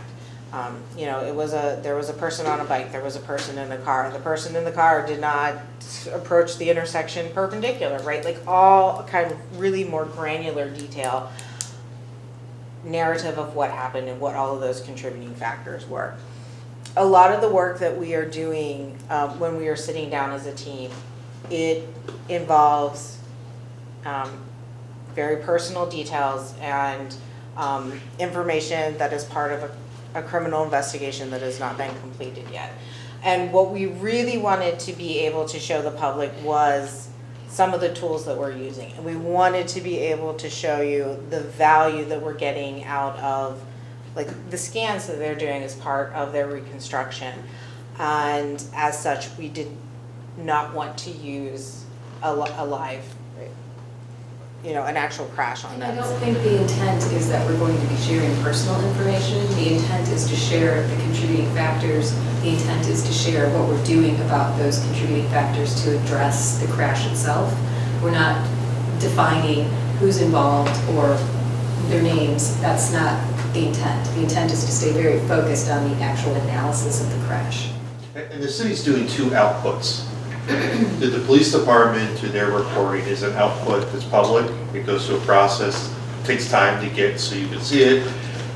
That's going slower than what your city wants to happen. The second output, which the city is working on, is these crash reports. And there's some of these that have been published. You have not had that fatality for that to happen. This is the thing that I know I'm working with your staff on to improve, to make it so it's public. We have a time now that you don't have that because you haven't had a recent fatality to do this. When I talk to your team and with all the cities that we're working with, the definition of serious is a discussion that has to happen. So in many of the cities, like we're working with Flint. Flint, Michigan has, like a dozen crashes, dozen fatalities a year. They have a very small staff. They don't have all the resources you have here. They could be doing one of those once a month until they get those reduced. So for them, serious is a fatality. If I look at the police reports you have in the state, what's described as serious may not be what this team looks at in those pieces. So that is a calibration at a local level of looking at those pieces. But this would be the other output and getting that. Right now, the avenue is in the transportation committee to get that in that piece.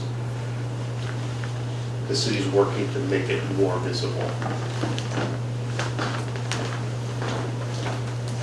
Let me go over here. I guess I'd be curious how you engage with like MDOT or other partners, like state partners, federal partners, when there's a jurisdictional issue, say, with some of the infrastructure, and also like, do you see the long-term plan of, because y'all are already doing this, and it sounds like you're working with Flint, like having more engagement like this with, say, after Lansing, so if it's in Lansing, like helping them start something like this up to sort of help spread this, even up those levels to the state, things like that. I'll let the city respond to how you work with other jurisdictions. Yeah, so I'll take the first half of the question, which was how are we working with other jurisdictions? We meet quarterly with the Michigan Department of Transportation to coordinate on concerns. If we have a crash that we are reviewing that is on an MDOT route, we can invite them to come in, but they are also very busy, and if we do not have them in for an for our crash review team meeting. We will go through that crash with them when we have our next quarterly meeting. So we are working with them routinely, particularly on systemic safety improvements. But when we have a crash that occurs, we had 2 examples in the last year where we had crashes that occurred in those jurisdictional overlap areas, where we were either on the border of the jurisdictions or very close to the border of jurisdictions, and those solutions would most likely cross jurisdictions and need to be a partnership. So in both of those instances in the last year, we chose to have an independent team do a road safety audit for us. And that way, it would be something that we could come to, and MDOT could come to the table and look at what this neutral party had reviewed and gave us some suggestions on.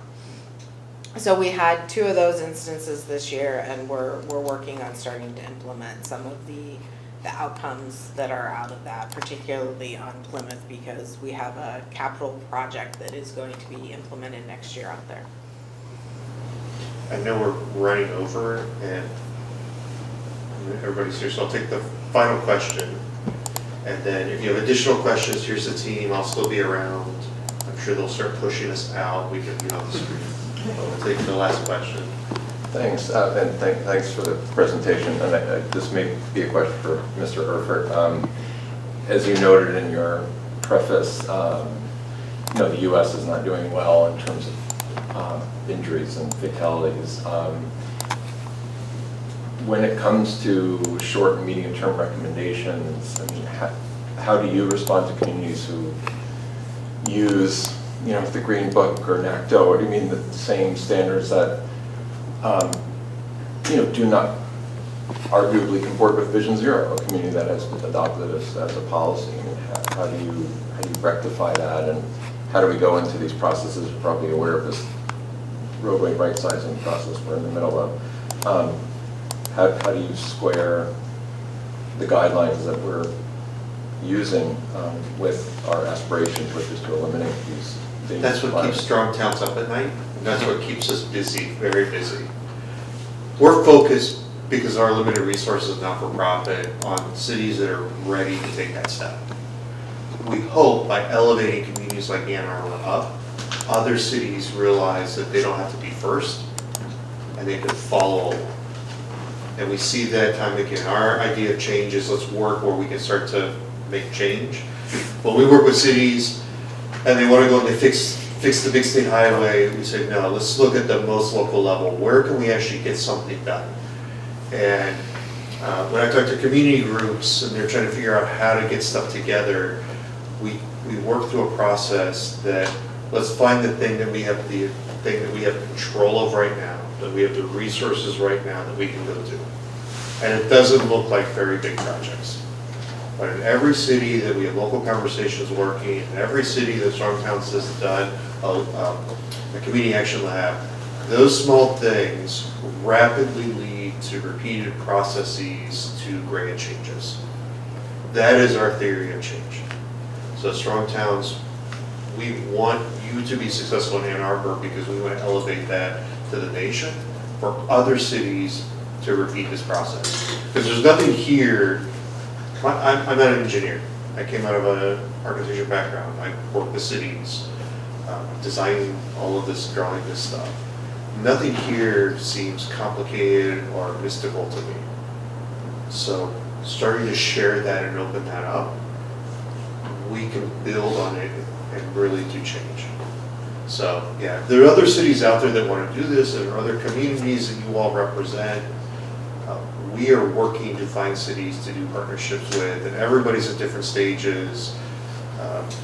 I'm working with the city of Pittsburgh and their Vision Zero team.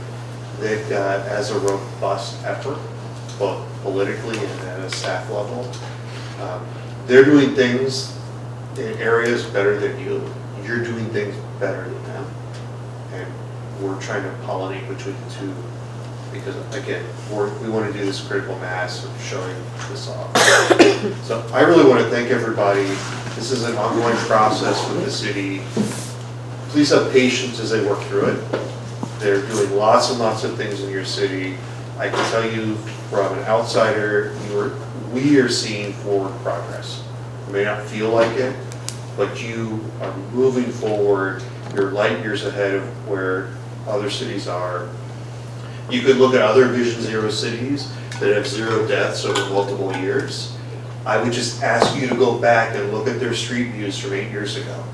Look at the news stories from 10 years ago, where people complained about bollards in the street and weird painted things on the sidewalks.